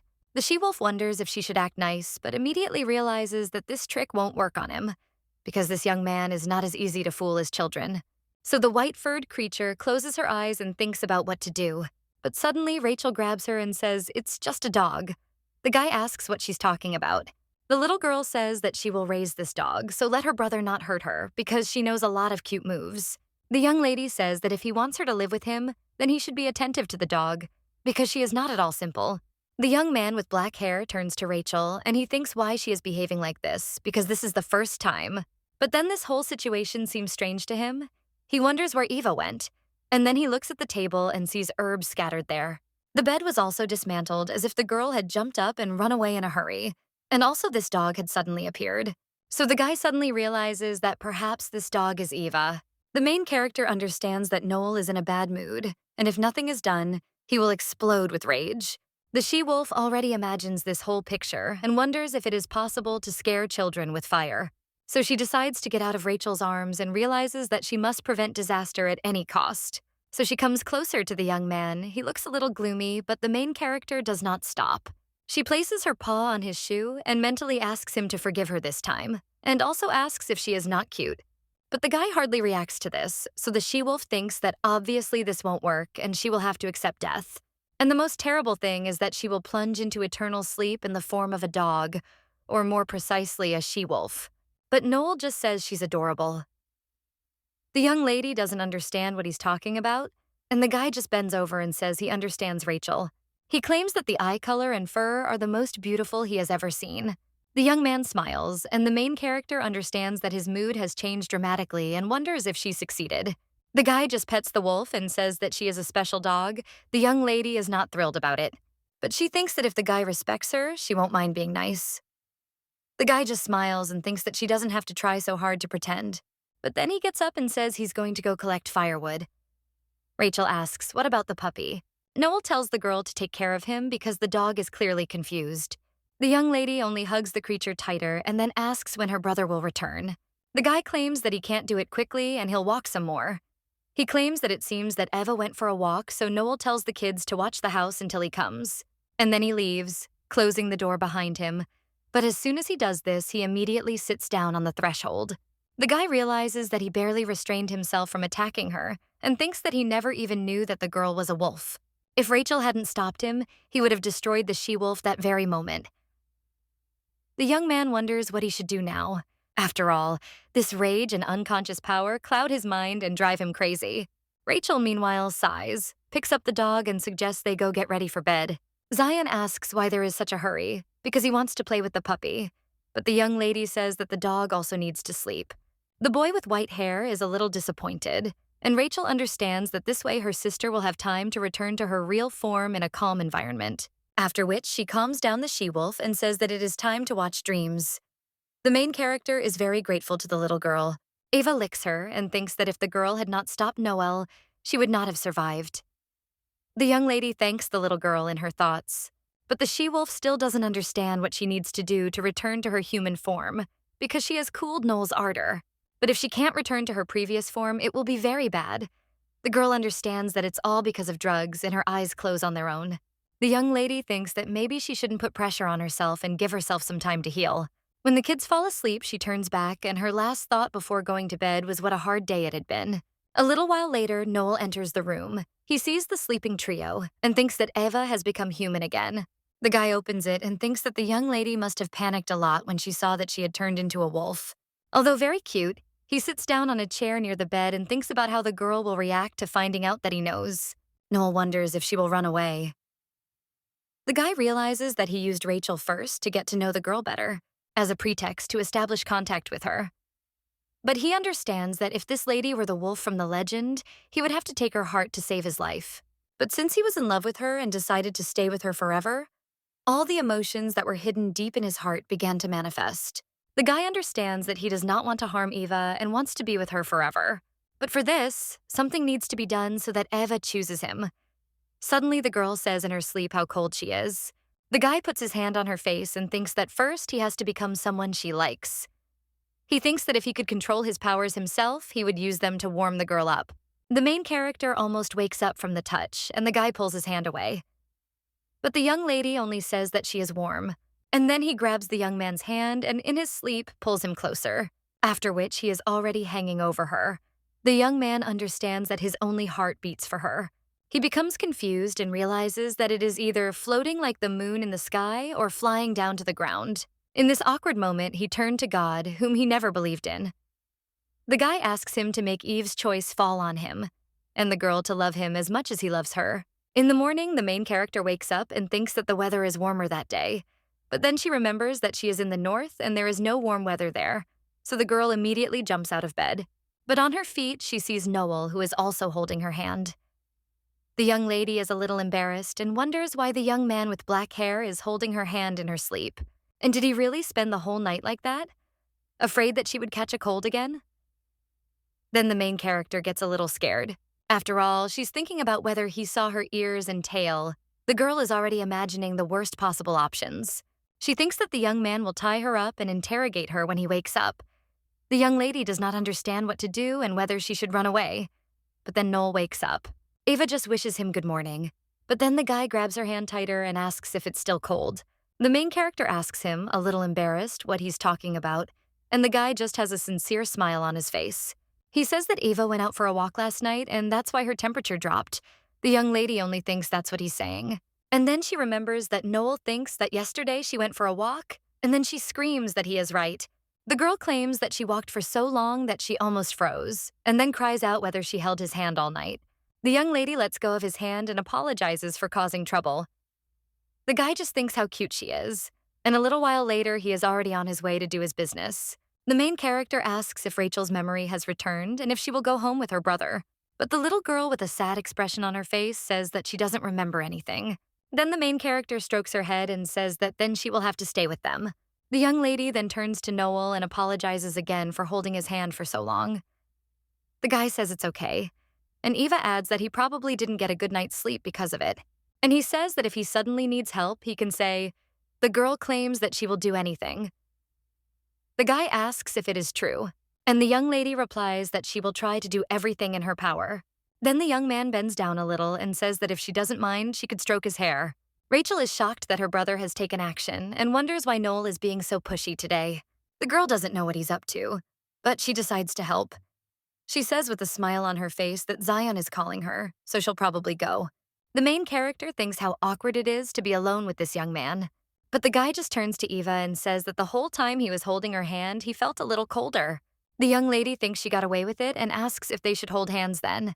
The guy says it's a good idea, but if it touches his hair, it would be much better. He also asks with a sad expression on his face if it would be unpleasant for the girl to pet him. Eva blushes at this. She thinks what an attractive expression the guy has on his face. The young man says he understands how much he is asking for, but he just can't forget that cool moment when they were together. The main character just screams and tells him to stop doing strange things because they were just holding hands, and the children might misunderstand them if they hear them. But the young lady agrees and puts her hand on his head anyway. The guy blushes a little from this, and Eva's heart starts beating faster. The girl realizes that the wolf is now petting the dragon captain while her heart beats faster and faster.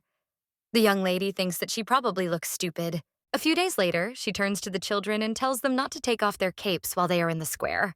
The kids agree, and then they head to the market. The main character chooses what to buy.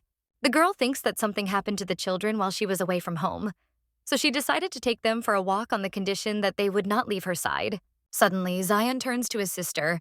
He points to one of the shops and suggests going there together. The main character asks if he wants to go to the bookstore, and she thinks whether she should buy a couple of books about the human world, because she has wanted this for a long time. The girl agrees but tells the guys to behave quietly, after which they go into the bookstore. The young lady understands that the children are delighted. The legs also need to be watched so that they do not take off the capes. Suddenly, the girl sees a book. She realizes that it is a romance novel for adults. The girl remembers that before she was born, she also read a novel, and the main character loved to shed tears in the eyes of his beloved. The young lady is wondering whether she should buy it, because she now has a lot of free time and money. The main character smiles and thinks that she is already an adult and therefore can afford it. But suddenly her gaze falls on an empty shelf, and the main character realizes that there are no books about the human world there. So she goes up to the shop assistant and says she doesn't see any books about the human world anywhere, and then asks if they're all sold. But the man only asks if she knew that they had been banned a long time ago. The young lady is shocked by this news, and the seller continues and says that it is all because of the mass and illegal migration into the human world. Their king was very angry, so these books were withdrawn from sale before the situation got worse. The man says that there is nothing to be done, and the main character understands that she ended up buying a book that did not interest her that much. And if they are stuck in the North for the rest of their lives, then what should she do? Rachel looks at her sister and then goes into her room in the evening. The girl uses her firepower and thinks that she definitely heard what Ava said about the human world. The little girl wonders if the girl wants to move there, but if that happens, they will never be able to see each other again. A little girl creates a bird with her powers and realizes that Eve must be stopped at any cost. The little girl tells the bird that she has a request, after which the bird points to the book that her sister bought that morning. The girl understands that since the young lady did not tell anyone about her, it means that this book is somehow connected with her plans to move, and the little girl needs to know what she is thinking about. But when she unfolds the book, she realizes that it is a romance novel for adults. Suddenly, while turning one of the pages, she comes across something that confuses her, after which Rachel turns over a few more pages. And then he hands the book to the Phoenix and tells him to fill out this passage and then pass it on to his brother. The girl also claims that this must be done right now. The bird immediately obeys her and flies away. Then she flies into her brother's estate and tells him about all this. The guy only shakes a little from such news.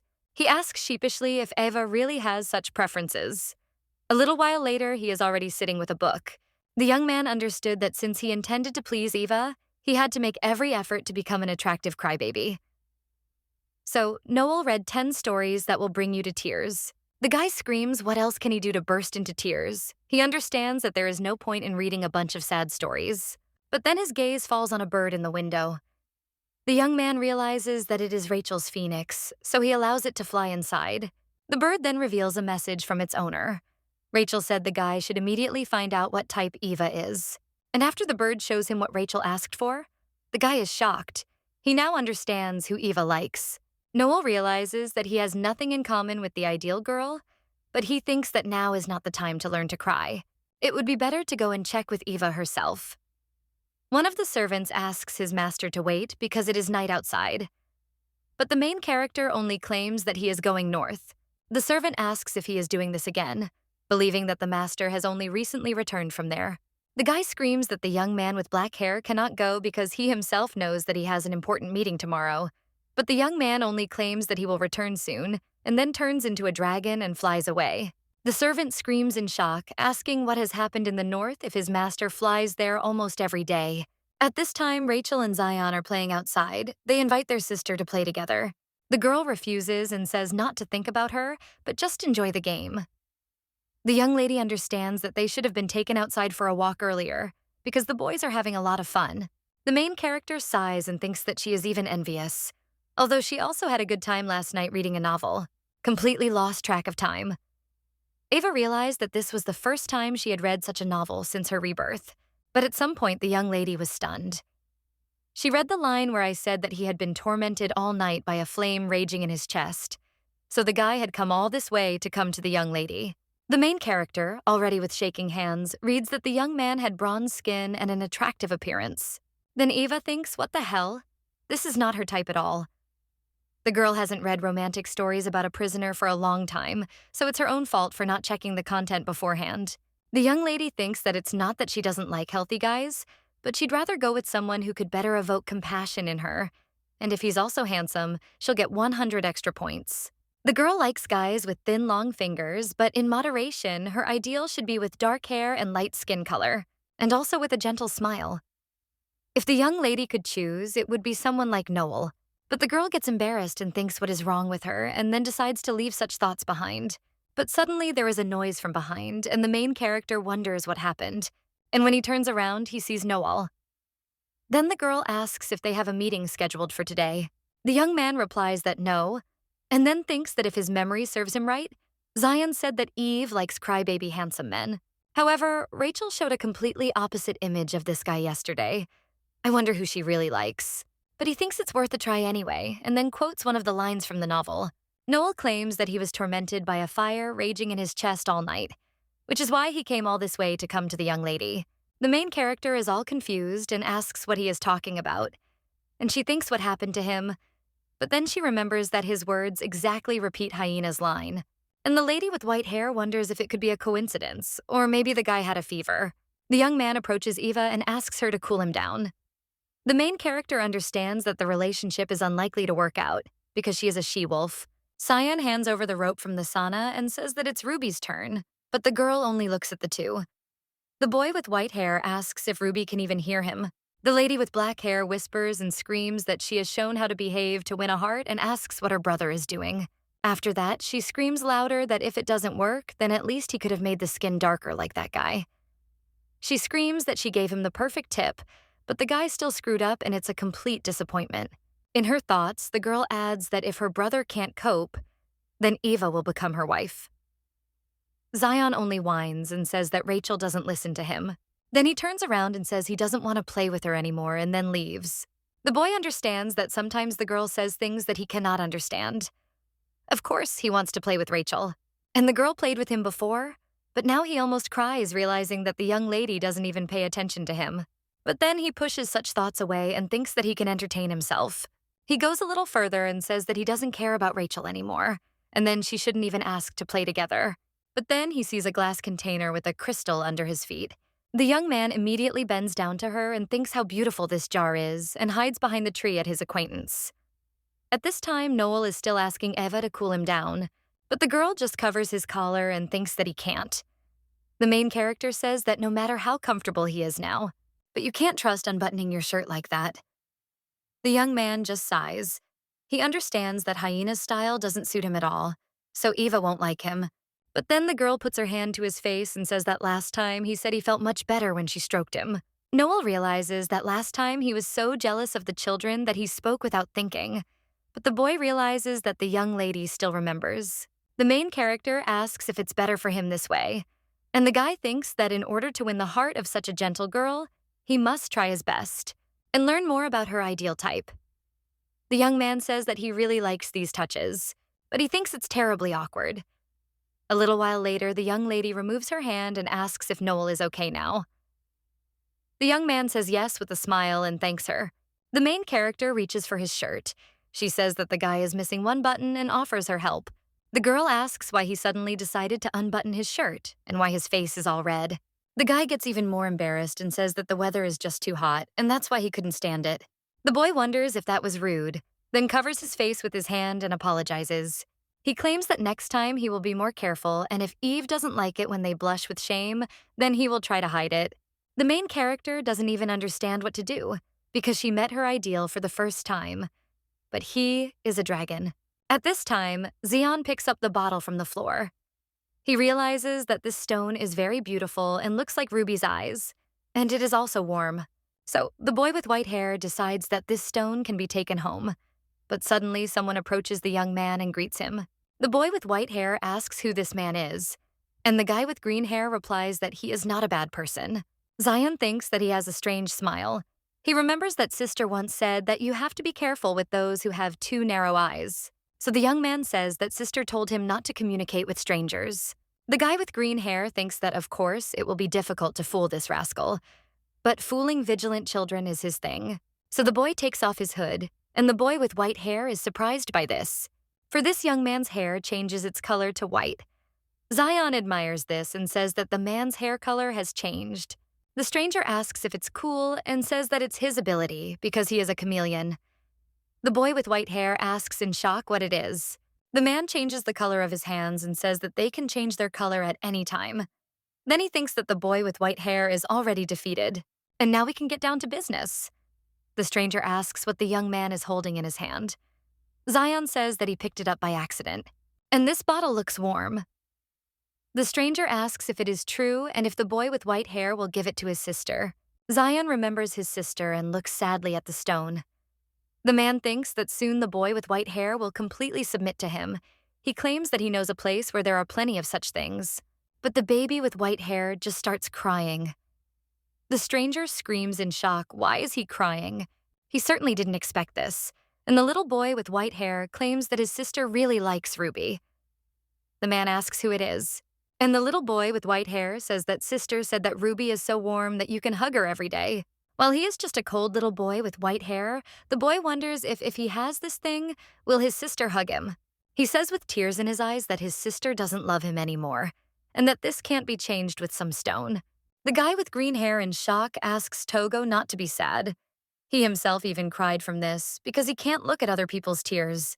The stranger with tears in his eyes cries out that there is no need to think only about the bad because sister, the boy with white hair, cannot help but love him. The little boy with white hair also cries out in tears that Ruby is liked by his sister more. The man says that sister the boy with white hair loves him very much, and the baby with white hair will understand when he grows up. But Zion only asks what he should do now. Then the stranger tells him to remember that if you love someone, then just show it to them so that one day you will not regret it. After all this, the main character's brother blows his nose into a handkerchief, and the stranger tells him not to hate his sister. After all, she may not show it, but deep down she loves the boy with white hair very much. Zion says he understands. He also thanks the stranger and claims that he feels much better now. The guy with green hair says that it's nice. And then he claims that the stone is warm, and he is sure that his sister will be incredibly happy when the boy with white hair gives it to her, and then all his worries will disappear at once, although it may hurt the kid a little. The guy with green hair understands that it is time to get back to work and finish the task because if the boy with white hair takes the bait, it will be easier for him to get closer, and even with the girl, which is his goal. Colleagues asked Chameleon to take care of this, but suddenly he hears someone else's voice. It turns out to be Rachel. The girl asks why this man is there, and then he asks Zion why he left without saying anything. Because of him, the young lady was unable to watch her sister and brother. The girl understood that the atmosphere between them was getting better, and it seemed that her sister had fallen in love with the young man's shyness. That's why the young lady told Zion that his sister's ideal type was not a hyena. But when she turned around, the boy with white hair was gone. The girl was almost weeding with rage. She said that even if the boy with white hair doesn't help, how could he leave silently? Now Rachel screams that he's leaving while she was running and looking for Zion. He's just having fun with someone he sees for the first time. The boy with white hair says that it is not so, but the young lady only advises the stranger to come up with a good explanation before approaching her. Then the boy with white hair immediately goes to Rachel, and the guy with green hair thinks what a traitor he is. Then the young lady asks Zion who this man is, and then looks at the stranger and tells him to tell her everything he knows. The guy thinks that until he went there, everyone was sitting on pins and needles, since now not only the young mistress was missing, but the captain had not returned from the north. One of the servants claimed that he had a feeling that their master was secretly raising a pet there. His colleagues asked him what he was talking about and whether he was sure of his words. The young man said that of course he would never make any claims without evidence. But not only does he visit there often, he also buys up mountains of romance novels. The guy with green hair didn't even listen to what was being said, but then someone shouted his name and told him to go north. The green-haired boy only asks who is knocking there while he is sleeping. But he immediately gets hit on the head with a scroll. His colleague screams that he told him not to sleep during the meeting. He says that the next time the captain goes north, let the guy with green hair secretly follow him. The guy asks why he should do this. But his colleague only hands over a jar with a precious stone and tells Chameleon to try to get close to the man who is close to the captain and use this stone. After all, this stone, purified by the captain's inner strength, can be very dangerous for an ordinary person, but they are able to withstand more than an ordinary person. He also adds that more power was added to this stone to increase its harmful effect. And the green-haired boy must remember that he must never let young Miss Rachel touch this stone as its fire attribute is similar to her flames. If the woman the captain met is worthy of becoming his life partner, then touching the stone, she will absorb all its power into her body. But the guy with green hair asks if he will be touched by a simple one. His colleague replies that obviously then she won't be able to cope with him and will burn to the ground. Now the boy with white hair thinks that this will make the girl very angry, but he only apologizes.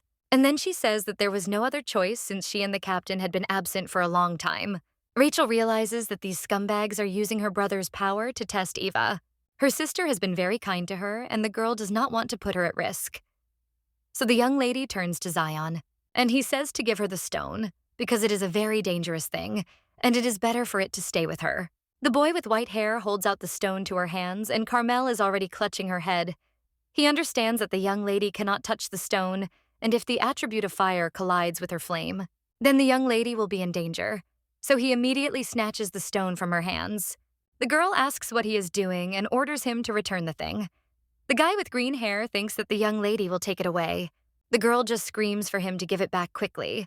And the stranger thinks that if things continue like this, sooner or later he will end up with her. And the only solution is to swallow him. So the guy thinks he can handle it and immediately throws the stone into his mouth. Rachel screams at him for being an idiot and to spit it out. But the green-haired guy just moves back. Rachel tells him to spit it out again, but he doesn't agree because it would be more dangerous if he ended up with the girl. Then the little girl uses her firepower and says that if he doesn't spit it out, she will have to resort to force. But then the stranger swallows the stone and sighs. Rachel wonders if he's gone crazy. After all, if the guy swallowed it, it's very bad. Black energy starts coming out of Chameleon's mouth. He turns to the young lady and asks her to help him. Rachel only takes a step back. She thinks how terrible it is, and since the stranger swallowed the stone with her brother's strength, he will soon die. The fear that the young lady had forgotten flares up again in her. This nightmare reminds her of the old days in the North. The little girl realizes that she is very scared and she doesn't want it to end this way. But suddenly, someone puts their hand on hers. It turns out to be Zion. The boy with white hair tells Rachel not to be afraid, because he will protect her. The young lady understands that the little boy with white hair is shaking with fear, but still tries to protect her. So the girl tries to calm down and understands that if she gives in to fear, then Zion will also be in danger.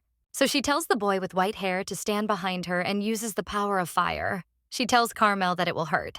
But suddenly, someone flies past the two and hits Chameleon's head. Carmel comes to her senses and wonders what it was, but when she looks at her feet, she sees a frozen stone.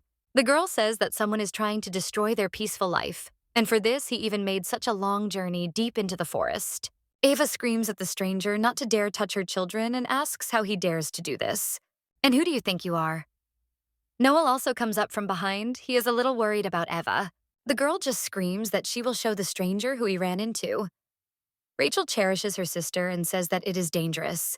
But then the main character realizes that the body is unusually hot, and when the guy grabs her hand, then a little dark energy passes to her.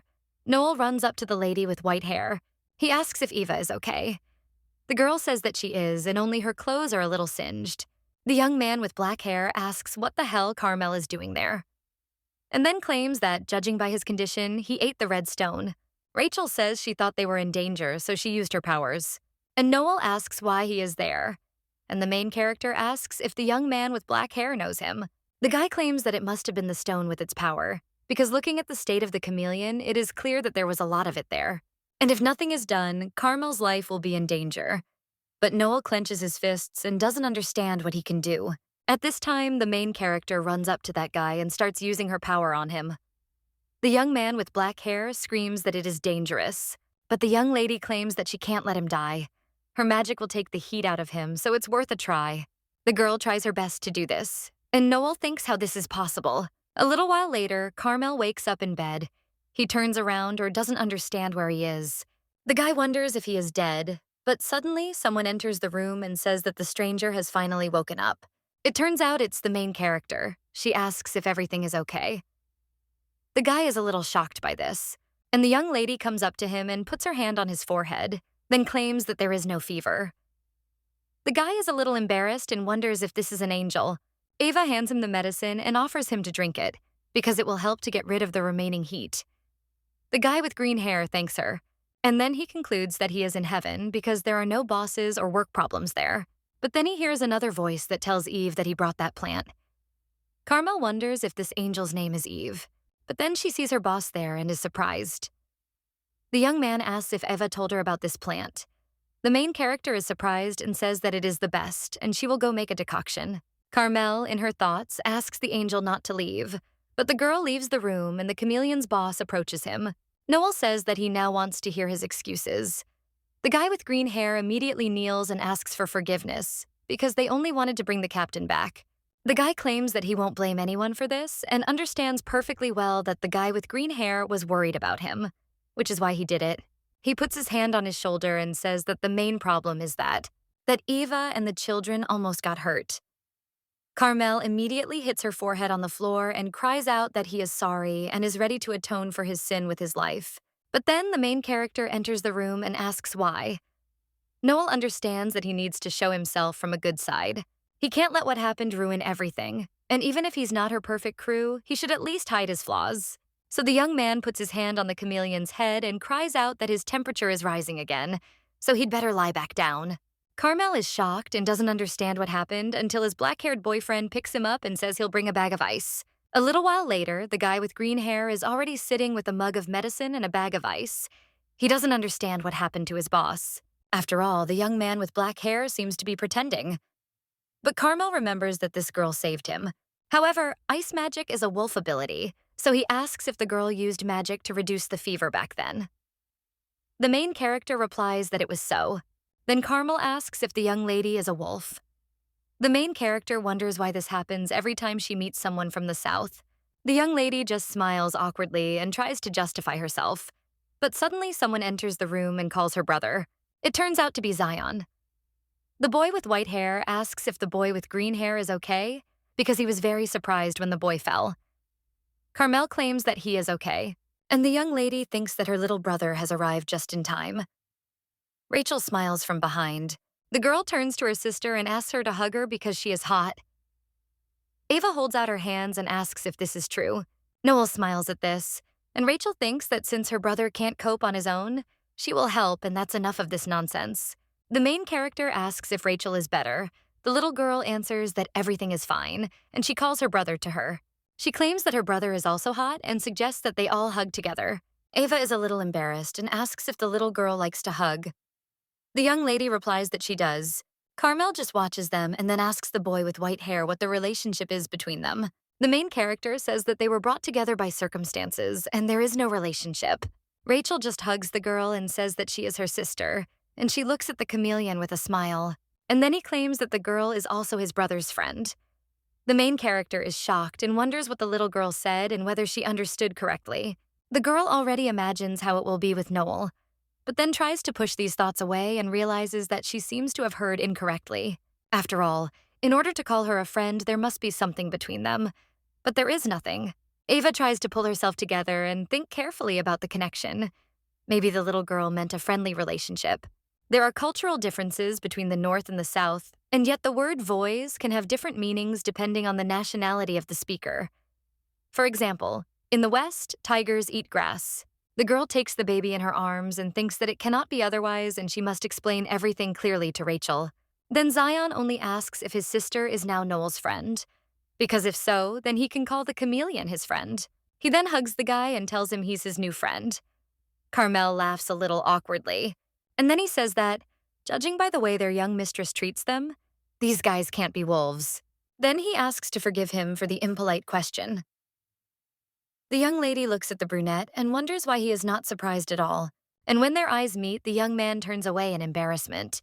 The main character understands that, looking at him, you can't tell that something is wrong. So she thinks about how to understand the fact that she called her a friend. Rachel just looks at the young lady and asks for another hug. Ava then thinks that this is just a child, and it is impossible that she would put such a meaning into the word, so she will have to ask Noel later. A little while later, Eva asks if it is time for Carmel to go back. The guys answer that, yes, and he is much better, so he does not want to cause them any more inconvenience. Then the girl invites him to have dinner with them and then leave, because the guy is probably hungry. Carmel just says that it's okay and he'll buy food on the way home, after which they say goodbye to the chameleon. Ava tells him to take care of himself and next time if he passes by, to grab it. But then the young lady thinks that perhaps there will not be a next time because of such a short time she met the Southerners. And yet she wonders if the word girlfriend means the same thing in the South as it does in the North. So she turns to Noel and says she's curious about something. Then the girl asks, is it possible that Southerners and Northerners use the same words to mean different things? For example, the word girlfriend. The guy just looks at her and says that he's in the South, but then asks where Rachel went. The main character also notices this and asks where she is. Then Noel says that he will go look, and he thinks that the girl is seeing Carmel off. The young lady says that she will then go around the neighborhood. The girl thinks that he has not answered yet, and it can be considered that this word does not mean anything special, so she decides to ask. Carmel is walking through the forest. He says that it is suspicious that the captain now has a girlfriend. The guy with green hair immediately understands that, in other words, this girl is his future life partner, and soon everything will change. The guy understands that he must return and tell the people of the South about this as soon as possible. After all, they must know that their captain is going to bring his life partner and her brother to the South. But suddenly, Phoenix Rachel flies up to him. The guy understands that this is the mistress's bird, and when he turns around, he sees the boss and his sister behind him. Then the guy asks the captain if that benefactor is his future companion. The guy with green hair says that he will return home, but his boss interrupts and asks what Carmel thinks of Eva's powers. The guy claims that she has the most powerful ice magic he has ever seen. And then he screams that this is why they must bring her to the South as soon as possible so that the girl can help them. But Noel only tells him to calm down, and first they need to make some preparations. He tells the guy to imagine for himself, because a dragon suddenly appears in the north and forces its inhabitants to go with him to the South. How he thinks these guys will act. But perhaps they will run away from fear. The green-haired boy says he will speak to their people so that the benefactor and her brother will be given a proper welcome. Rachel says that is right. And her brother adds that there is one more thing. After all, what will the Southerners think if Eva and her brother are presented as mages from the north? Perhaps they will be mistaken for wolves, since mages often are. Then the guy with green hair understands the situation and says that he means to explain to them that these guys are not wolves to avoid misunderstandings. Noel says that this is exactly what is needed, and the guy is very smart, so he completely trusts Carmel with this task. The young man with black hair claims that it will be very difficult, but he should cope. Then he asks if the guy can do it. The guy with green hair says that he will try his best so that no one will think that the benefactor and her brother are wolves. Noel says that's good, and he's counting on Carmel. He then heads to the estate. His colleague asks if the guy has met a man who can control the captain's inner fire. The guy with green hair replies that it is true and he saw it himself, and also the girl lives in the north. The man says it is very strange and hard to believe that there is so much ice that he has never encountered, after which he asks Carmel where this girl lives, because he has to check everything himself and find out if it's really a man. The guy with green hair asks what he's talking about and whether the man is heading north now, but in response he only hears yes. No matter how you look at this situation, it seems very strange. The man finds it hard to believe that there is a wave of ice that he has never met. One day, the flames engulfed the South, and everyone was overcome with sadness. On the day the previous lord and his wife died from the current lord's uncontrollable power, he swore to himself that he would do anything for their lord and young mistress. To help him, he gathered the greatest ice mages from all over the world, and he even entered into a secret conspiracy with the half-breed wolf, but it was all in vain. And now suddenly, a magician appeared who could control the lord's power. The guy understands that this must be a trick of the vile wolves, because the legend said so. The servant understands that he is obliged to protect their master. A little while later, the main character enters a bookstore. She asks if there is anything suitable. The young lady replies that she usually buys books at this place, and there is a large selection. The girl says it would be great if the kids had some good children's books. Noel says he thinks so too. But Ava says that since they reduced his assortment, she can't even find anything for herself. When the guy asks what she's looking for, and the young lady replies that she is looking for books about the human world, and she wants to understand if those will help her get there. Then the girl thinks that it would be good to learn how to pretend to be human. The main character asks if there are many such books in the South, and then whispers that since he is the head of the South, he must have a personal library. The young man, with a smile on his face, says that he is not sure because he has never asked about her. Then the girl asks if it happens that in the North and South, the same word has different meanings depending on the situation. The guy asks what she's talking about, and the main character again talks about the word girlfriend. She says that they use it for their brother's wife. And when Rachel called her that, she and Carmel didn't react at all. The guy just kept silent about the main character and then said that it wasn't worth asking because it was obvious. But Noel only turns to Eva and says, a little embarrassed, that the word friend practically means that. Then the main character is a little surprised and screams, "What is he talking about?" The girl ponders whether she thought correctly and does not understand why Rachel called her that. The little girl just eats quietly, and Eva continues her thoughts. She wonders why no one reacted to this, but then she sighs heavily. Noel says he's sorry the girl found herself in such an awkward situation, and he should have corrected Rachel, but he couldn't open it. The main character just raises her head, and the young man adds that he hoped that these words will become reality. Then the young lady asks, a little embarrassed, "What is he talking about?" And the young man claims that he is sure that the young lady noticed that he cannot control his powers very well. Because of this, he put her and his people in danger and also caused great disasters in the south. The guy clenches his fists and says that his parents died, and it's all because he was born with one heart. The girl says that dragons are usually born with two and can control their powers. The young man says that this is true, but he also became the cause of suffering for those around him. Therefore, fear consumes Noel more and more the more valuable things he loses. He can't stop thinking that it could happen again, because many people tried to help him. But nothing worked, and in the end, the only solution was that he is forced to wear various restraints. But the stronger he becomes, the more difficult it is for him to control. And then he met Eve, and when they touched each other, a sudden rush of all-consuming power enveloped him. No one could control his power like this young lady. So in the end, even though it was childish, he could only ask her to stroke his hair. It was only then that he felt how rare the cold was for him, which was why he didn't object when Rachel called her a friend. The guy looks into his cup and thinks that the most important thing he couldn't say was how much he liked their hugs. The young man claims that he probably caused them a lot of trouble. The main character says that it is nothing and he can explain himself to that guy later. However, everything now became clear and good to the girl, that her power, which she considered useless, could help Noel. But Ava is just a minor character who quickly disappeared from the plot. For herself, who was burned, and for Zion, who suffered. Therefore, the girl cannot agree to help Noel just because of a dull sympathy for her. And since Rachel's memories have returned, she can go to the south. And she must think about how they can get to the human world before it becomes even more difficult. The only thing she can do for Noel. This is hoping that he will find his soulmate. But suddenly the main character's hand twitches. The girl does not understand why everything in her chest suddenly tightened so much. At this time, the same servant from the estate wanders around the north. He thinks why it is so damn cold in the north. The man thinks how careless he was not to think about the weather before heading north, because he has no money with him, so he can't even buy basic winter clothes. He had already approached one saleswoman who asked if he had taken money with him. The man claimed that he would honestly return and pay. So can the woman give him a loan? Natalia screams. Does he take her for an idiot? And then he calls the servant a fraud and tells him to get lost. The man is shocked by this and curses the damn wolves. And he also screams furiously that this weather suits them. But before he can finish his sentence, he sneezes. The man thinks that it is so cold there that the fire does not light. And no matter what happens, the wolves will never win his heart. He can't believe that the captain's other half lives in such a place, and she must have used a clever trick. Suddenly, someone turns to Uncle and asks if he is cold. It turns out to be Zion. The man thinks it's just a curious wolf cub and waves the little one forward. But the boy with white hair says he looks cold and has snot running from his nose. The servant cries out that nothing is flowing and the young man does not even know who he is.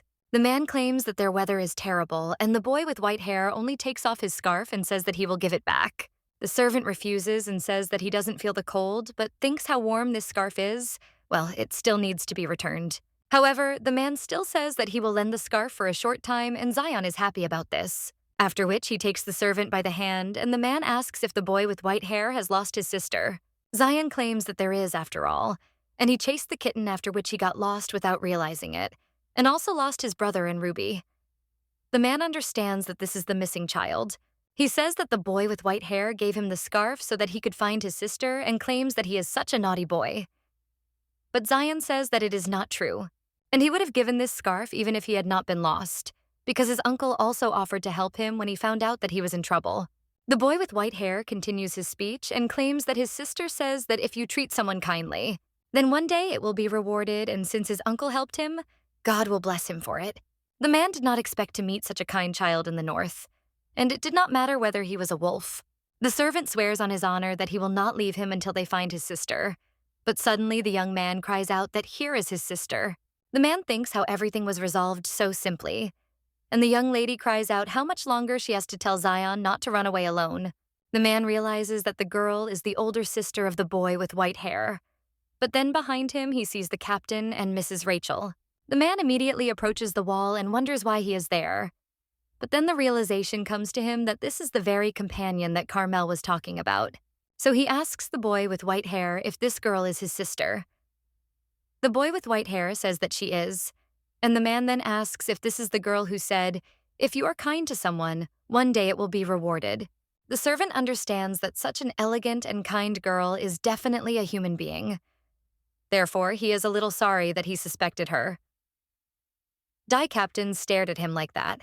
The man turns to the boy with white hair and thanks him, then states that kindness is rewarded, and he is sure that the young man will soon receive it. After which he puts his hand on the baby's head and leaves. Zion cries out to the uncle took the scarf with himself, and the man turns around and confidently thanks the boy with white hair. He claims that he no longer feels cold and then leaves. The main character thinks that this man does not seem strange. Rachel realizes that it seems like Zion really liked this one. The servant and the lady with white hair suggest going to the store and then going home. Everyone agrees. A little while later, the main character is already going out with her purchases. She thought that she would have to search until the end of the day. Zion wouldn't be able to buy food, but the kids were real helpers. The boy with white hair said that he and Ruby would buy meat, and Noel claimed that he would keep an eye on them. And then the girl remembers what Noel said in the morning. The young lady thinks whether it would be right to ignore his words, but suddenly she hears someone screaming. And when the girl goes around the corner, she sees several men. One of them asks if the girl thinks she can just run away from them. The young lady just screams that she didn't catch anyone's eye and didn't cause any trouble. She doesn't understand why the guys suddenly started behaving like that. The girl also screams why only half-breeds are arrested and interrogated. The main character a little shocked, thinking that she hadn't heard about half-breeds being arrested, and the girl screams that this is discrimination. Then one of them turns to the Captain Edu. The main character thinks whether the half-breed wolves will be arrested, but she doesn't understand why so suddenly, at this time, the guy turns to the young lady and asks if he wants to say that. Because of her, they didn't have any troubles or losses. But then who was sneaking into the human world and jeopardizing the wolves' reputation? Another young man claims that his blood boils at the mere thought that the damned humans could despise them and raise his hand to hit a girl. But suddenly the captain tells him to stop because he wants to ask the young lady a question, after which he claims that if the girl agrees to cooperate, then she and her brother will be safe. Then the captain asks if she knows a half-blood brother and sister who have white hair and rare blue eyes. He tells the girl to tell him everything she knows about them. But suddenly an apple falls from around the corner and one of the guys asks who. The girl quickly runs around the corner. She hopes that she simply misunderstood and that they are not looking for her and Zion because they have been living in solitude for a long time. But the guy said that half-breeds have white hair and rare blue eyes. Therefore, the girl thinks that they are still looking for them, after which she imagines the worst outcome. The girl is very scared and thinks that she needs to leave the North as soon as possible, but she doesn't understand how to do this and what illegal methods of migration exist. She arranges the books on the table and realizes that they can't just move to another place without first getting permission. Eva thinks that she will do anything to get out of there with Zion, but suddenly someone turns to the main character. It turns out to be Noel. He claims that the girl came home before them. The guy asks what she was doing and if Eva needs help. Then the girl is a little embarrassed. She says she was just looking for something and thinks she'll be done soon, so she asks if Noel can wait in the hall for now. The guy only sees people's books and tries to ask Eva about it. But Rachel gets ahead of him and asks if the girl wants to move to the human world. The main character says with a smile that this is not true, but the girl says that there is no need to hide this from them, because they know that Eva is trying to find a way to get there. The lady with white hair thinks how they found out and how much they know about it, and they may even know that they are wolves. Rachel says she understands, as it must be hard for a young lady to live in a foreign land for so long. So she asks if the girl will go with her, as she and her brother were once in the human world, so they know how to get there. The main character in shock asks if Rachel has regained her memory. The little girl says that her memories are blurry, so she is not sure that she has completely remembered everything. And if the girl is not mistaken, then Noel once told that in the south there is a passage leading to the world of people, and in other words, it is easier to get there through the south. The young man understands what his sister is hinting at. Therefore, he claims that she is right, because they signed an agreement and built a steamship to make it easier for residents to travel. The main character is shocked by such words. After all, according to these two, an illegal way of immigration really does exist. But the girl does not understand whether she can be sure that the South is safe for them. After all, they don't yet know who Eva and Zion really are. But suddenly, Noel addresses her by name. He grabs the girl's hand and asks if the young lady will do him the honor of escorting her and Zion to the human world. The main character thinks how warm he is, and the guy continues and says that he will not allow others to spread gossip about them being wolves just because they came from the north, and will also protect them from all adversity. Eva thanks him for his kindness, but asks if it won't be a burden to them, since they helped her a lot with Zion without it. But Noel says not to worry about it. He puts his hand on the baby's head and says that he will take advantage of her situation to take Rachel home to the south, and that is enough for him. But the little girl sees that Zion is a little worried, so she decides to approach him. The young lady says that on the way they can stop by their house. Ona hugs the boy and says that she wants to see her sister and Zion as much as possible. The boy with white hair says that he also wants to be with Ruby. Ava thinks that this may be her last chance. If they continue to doubt, the only way to the south will close. They will see each other less often and eventually become strangers to each other, because children quickly forget everything, including promises that are forgotten. Rachel smiles and thinks that she will never allow the young lady to go to the human world because very soon she will become her relative. Noel, with a smile on his face, says that he will instruct his men to escort the young lady and Zion to the south as soon as possible, and the little girl understands that the girl will not get into the human world because she will make her fall in love with the south and forget about everything else. At this time, the captain is told that they have brought the man he wanted to see, after which the guy says that he will search for this man to come in. He asks if this guy is a herbalist. Then the boy asks where the herbalist got the herb from. The purple-haired guy says it's from the doctor, and he thought the herb was good for immunity, so he bought it. The boys say he's pleased with the doctor's kindness and dedication, so he wants to give him a chance to start over. But the person standing in front of him is not a doctor, but a simple distributor. And he claims that he understands that the young man was driven to do this by need. And then he throws a bag of money at his feet and tells him to tell everything about the man who gave him this herb. And the more details, the better. The boy with purple hair looks at this money. He understands that it will be to his advantage to tell, so he starts talking. The guy claims that he did not see the man's face clearly because he wore a mask at every meeting, but he is quite thin, and although he insisted that he was a man, it was most likely a girl. The guy claims that he does not know whether she intended to speak in a low voice, but it sounded quite tense. This girl had white hair, if he is not mistaken. The captain's words claim that the boy's testimony will clash with the report of one businessman. The young man says that this is good, and it seems that it is one and the same person. The purple-haired guy asks what he's talking about, and the captain replies that the man they're looking for is suspected of helping illegally migrate to the human world. And the guy with purple hair is one of those who helped her in this crime. That's why the captain says to take him away. The young man cries out that he is innocent and did not know who the girl was. But the guy with silver hair tells him to understand that ignorance does not relieve responsibility. As the young man is led away, the captain leans back in his chair and sighs, holding someone's photograph in his hands. And he claims that now he can finally help Eva. At this time, the main character talks to Noel. The guy says that before moving to the new house, some formalities need to be sorted out, so he will return to the south for a couple of days to prepare everything, but it will not take much time. And the young man claims that he will come for her as soon as possible. The main character says that she will wait. But then seeing the guy fly away in the form of a dragon, she is a little surprised. She thinks how beautiful it is.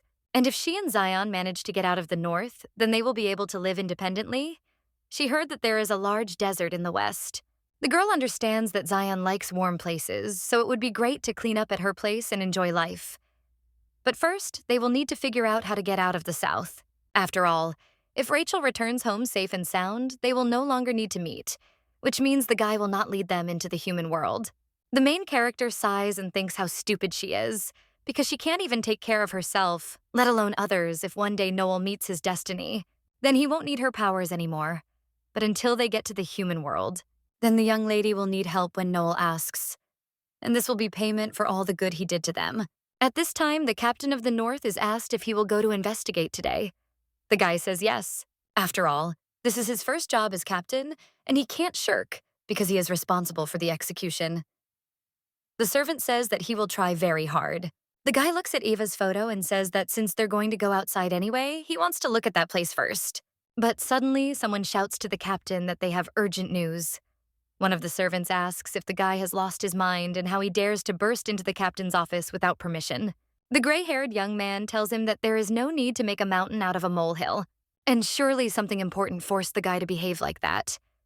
The servant asks for forgiveness and says that. A letter came from the captain of the dragons. The gray-haired youth thinks of the captain of the North. The sheet stated that he and his subordinates were going to visit the northern people in 3 days, and the location information would be described below.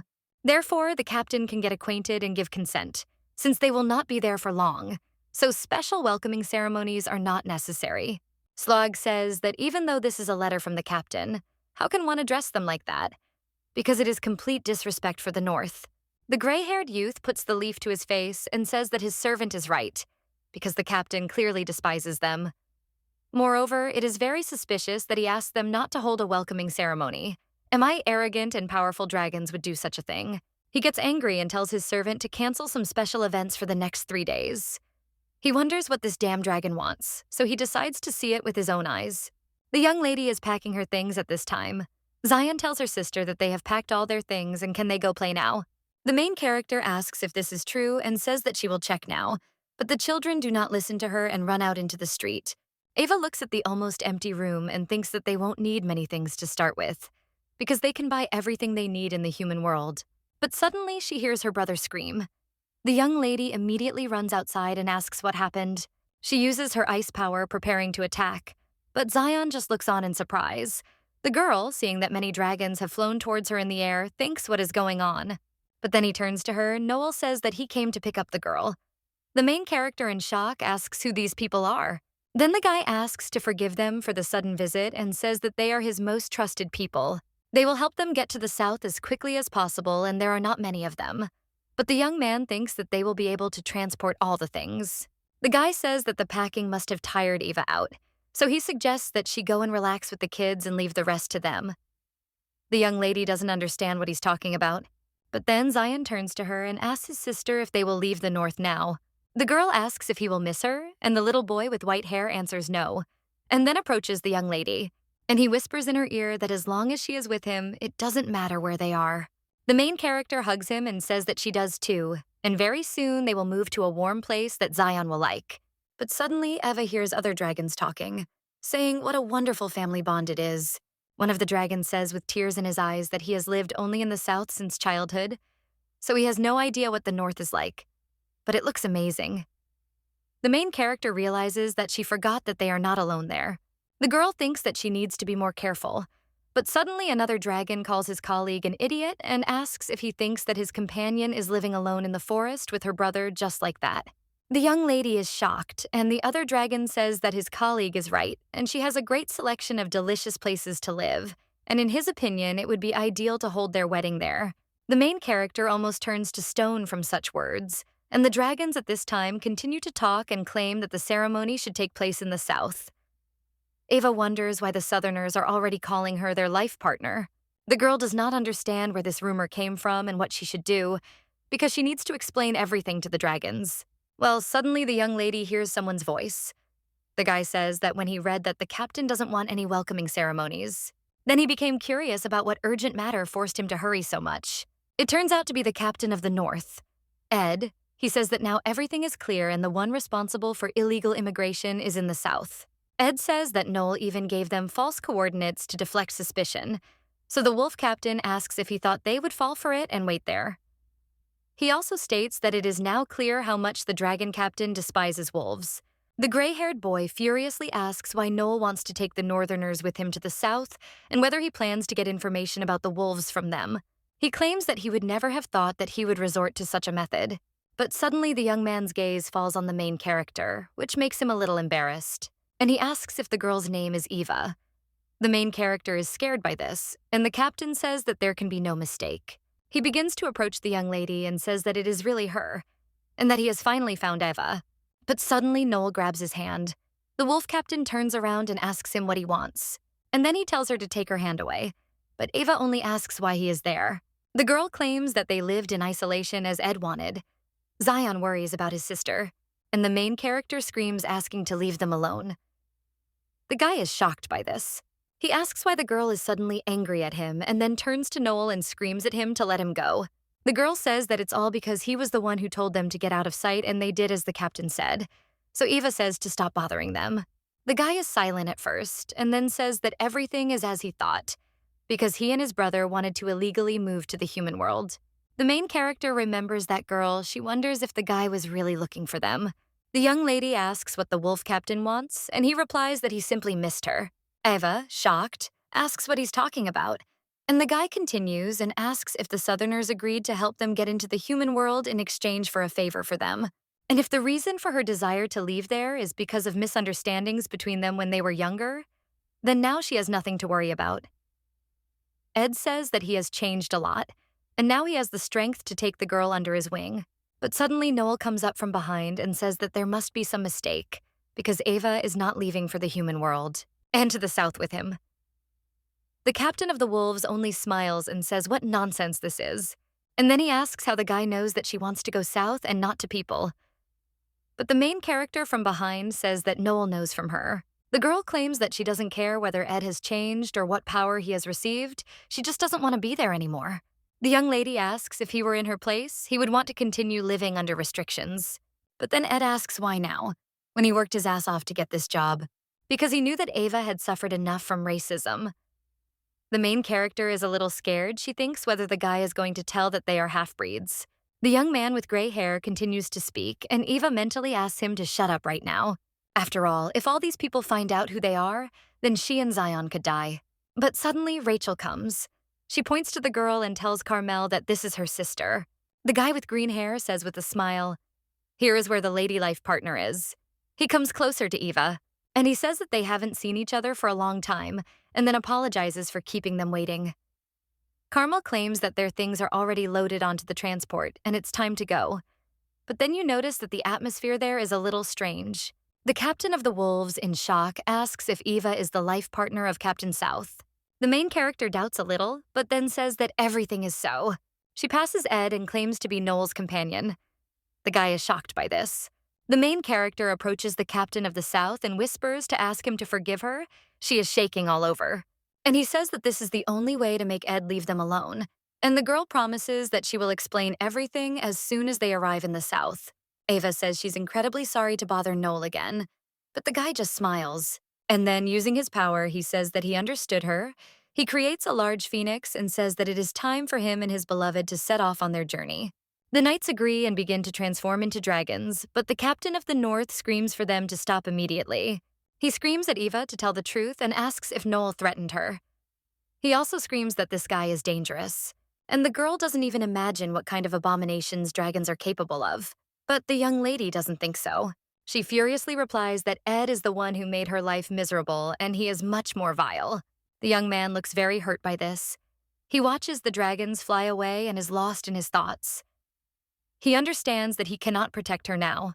The boy's father, a former captain of the North, taught him that half-breeds are not wolves. Everyone around the guy belittled them, so that's what he did, though. When his and Eve's eyes first met, who knew that the girl, only half despised, was a wolf? But he couldn't help but be charmed by her. At that time, the boy was too young to understand that he was attached to her. Ada was tormented by guilt for her feelings for the half-breed. The guy was scared because many were watching him. But even so, he has no forgiveness for what he did to the young lady. And from that moment on, he lived in regret. On the way home, the boy with white hair decided that he had to grow up quickly and become a captain.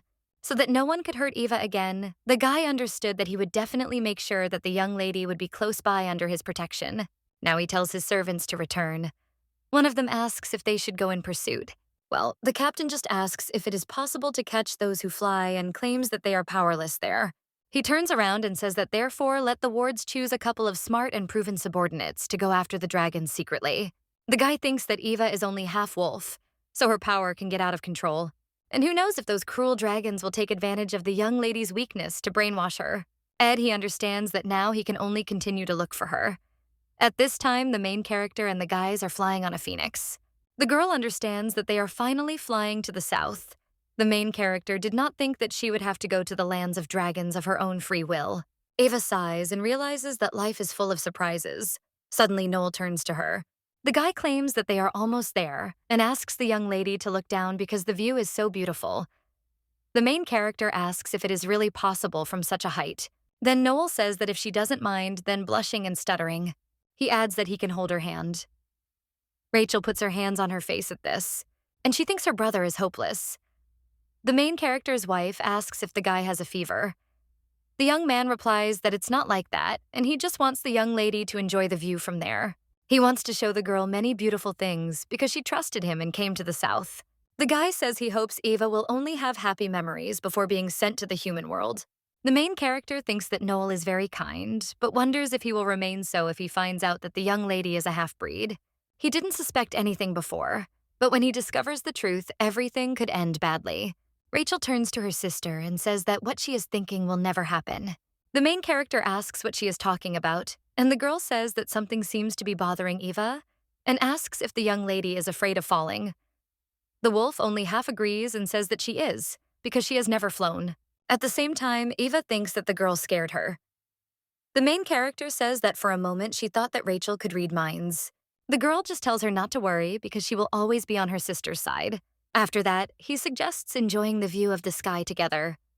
The main character remembers her mother's words. The woman told her daughter that dragons are not as scary as she thought. A little girl asked if her mother had ever met one of them. The woman said that they were completely. Then Eva lays her head on the bed and says that means her mother doesn't know anything. The woman places her hand on her daughter's head and says that her great-grandmother told her that dragons are kind. The little girl says that it was a long time ago, and her mother, with a smile on her face, replies that, at least, the rumor about it survived until their time, and dragons are very gentle creatures. That's why the woman said about her daughter that if she meets a dragon, she should be kinder to him. The main character extends her hand and asks if Noel will hold her and Zion so that they don't fall. The dragon captain agrees, and the lady with white hair looks at all these landscapes. When they arrive at the castle, they are very surprised. Zion asks if they are in heaven. The main character says that it looks like it. She had imagined the south completely differently and could not believe that there were so many flowering plants there. A boy with white hair tells a young lady to look because something landed on his hand. The main game is not a butterfly state, and she has only seen them in books before. Insect flies away, and the boy with white hair runs after him. Eva worries about him and tells him not to jump because suddenly he will fall, but suddenly he crashes into someone. The little boy with white hair apologizes, and the man says that he knows how to apologize and take responsibility. The servant then places his hand on his head and asks if Song was doing well. The young lady realizes that it is the man, and the servant says that last time he failed to greet the girl properly. The man claims his name is Hopper and that he serves under the captain.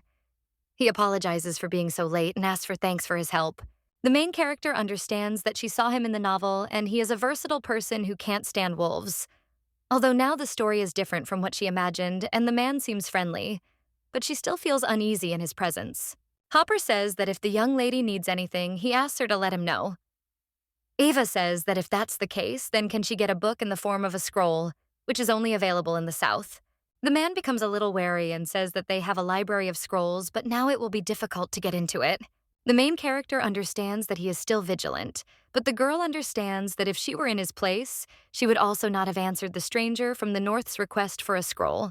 The man says that the road must have been difficult and then snaps his fingers, after which the young lady is already taken away by two maids. He tells the girl to first take the antidote and change into lighter clothes that are suitable for the weather of the South. A little while later, the main character is already washed and well-dressed, looking at this mansion. Hopper says the head of the department went to deal with the backlog of cases. Eva thanks him, because even though she is a stranger there, everyone treats her well. The man only smiles. He claims that the girl is the commander's companion, and the main character first lowers her eyes to the floor and is silent for a while. Then he tells her to just call her Eva. Hopper says that the young lady is too modest and asks if he dares to call her by her first name, but the girl says that it would really be more convenient for her. He understands that he should say that he is not the captain's companion, but the words just don't want to come out. Then the servant asks if he can ask why the young lady needed the library, because if she tells him, the guy can find her a couple of books. The main character says that she couldn't find books about the South and the North, so when she found herself there, wants to read The Legend of Dragons to help Noel. The girl thinks whether she really intends to become the companion of the captain of dragons. Hopper says that it is clear to him now, and in fact it would be enough for Noel to have the girl nearby. but knowing history is also good, and it will help to get used to the South, so he will take the young lady. The main character understands that she needs to be careful because if she is discovered, then Zion will be in danger. And Noel too, because he has not yet found a real companion. The girl thinks that, unfortunately, she has poor control over her emotions. The young lady understands that she is hopeless. That same evening, Eva sits with books. She reads about the history of the southern Caspian continent. The book says that God rules the heavens and destruction rules the world, while people rule the earth. Dragons whose lives are close to immortality descended into this world. At first, they could not get used to the new environment, but with the help of their wisdom and the red dragon, they managed to establish themselves safely in the south. However, soon the number of skirmishes between the proud and the dragons began to increase, and the beastmen began to suffer from this. So they asked the strongest red dragon to be their leader. He had a kind heart, so the guy took the weak under his wing. Meanwhile, some people in wolves mistakenly decided that dragons had taken over the south. The leader was injured when he fell for the evil trick of the humans, and the wolf took advantage of the situation and stole his heart. The first leader could not cope with the excess of his power with only one heart. His situation was dire. So the dragon went north to get the heart back, but they failed to find that Volga, and eventually the head of the dragons died, after which a war began between the north and the south. The entire country was destroyed during it, and the war ended thanks to the intervention of the chief of the mermaids from the west and the chief of the lions from the east. After the announcement that the wolf had sold his heart to a dragon hunter he had been working with, a second war broke out between the south and the human world. Because of all these events, the world of people and animals was divided, so it became impossible to restore good relations between the south and the north, and the location of the heart remained unknown. The main character wonders if this is all, because she hasn't found any clues. The girl wonders if Ava from the book could have influenced Noel's heat because she was a wolf with that heart. But the young lady understands that everything cannot be so. Otherwise, she would not have died from Rachel's fire, because the fire of a dragon cannot burn the heart of such a strong dragon as Noel. The more the main character thinks about it, the more confused she becomes, and the girl makes various guesses. A little while later, Rachel comes into the library and tells her sister that Zion fell asleep because he had a busy day today. But the girl only sees that Ava is sleeping. The little girl sits down on a chair and says that it looks like the young lady is very tired. But it is understandable to believe that only troubles have piled up, so it would be worth taking the main character to her chambers. But then the little girl comes up with a better plan. The girl thinks maybe it would be better to take Eva to the bridal room. The main character sees a dream where she was little. The girl wanted to go with her father through the forest. The boy takes one flower out of the ground and shows it to his daughter. He claims that it is a plant created by magic. The little girl is just angry at him and screams at him to hurry up and collect the grass because it is already frozen. The man only says with a smile that she is swearing again. The main character says that there is such a snowfall there, and they have to collect these herbs. Well, her father says that they need to return quickly. The little girl doesn't understand what happened because the snow suddenly stopped. She turns to her father and asks if he did this and if he has such an ability. But the guy just looks at his hand in horror, after which the main character wakes up. The girl immediately jumps out of bed and thinks what kind of place this is, and why she is wearing different clothes. The young lady gets out of bed and calls for her brother and Rachel, but someone says that the children are together in another room. When the main character turns around, she sees Noel there. The guy asks if she slept well, and the girl only asks in response why he is there. Then Noel replies that these are his chambers. Eva, shocked, asks if this is true, and then he apologizes and says he'll leave right now. The young man gets up from his desk and says everything's fine. It is only natural that she should be there, since everyone in the palace considers her to be the captain's companion. The boy claims that they have prepared separate rooms for her, and then he says that if she is uncomfortable, then he will go somewhere. But when he gets up, he screams in pain. The girl asks if he hurts somewhere, and Noel replies that everything is fine and he just has a slight fever. Then the main character grabs his hand and offers her help, after which the two of them sit on the bed. The young lady holds his hand and says that since they arrived in the south, the guy has not rested and has probably worked a lot. The dragon captain says that this is true and he is very tired today, but he is all embarrassed and says that he is glad that Eva is there. The young lady does not understand what is happening because his face is red. The girl puts her hand to his head and says that Noel seems to have a fever, and then asks if he is definitely okay. The guy claims that's not why he blushed, but then decides not to say it anyway.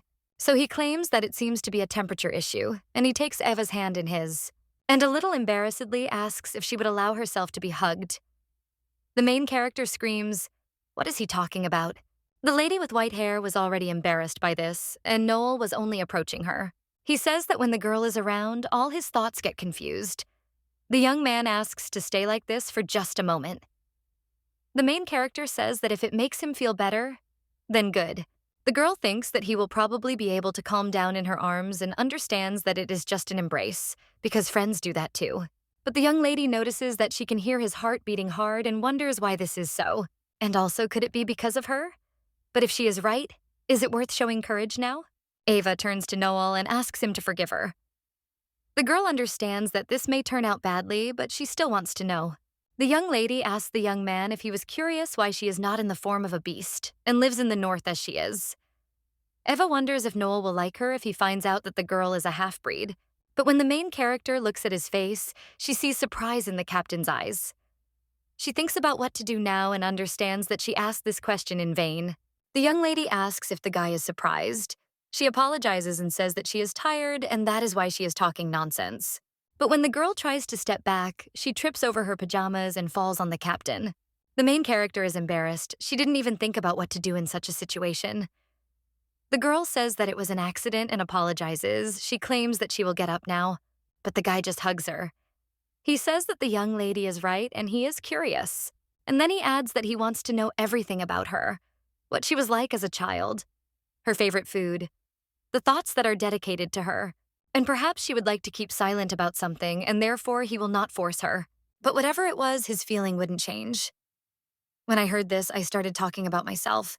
The girl says that when she was a child, she liked to spend time with her father. They made flowers from ice and played. The father was a man. Well, the main character thinks that he could control ice. Sometimes the spells didn't work and the snow melted. She also studied medicinal herbs because of it.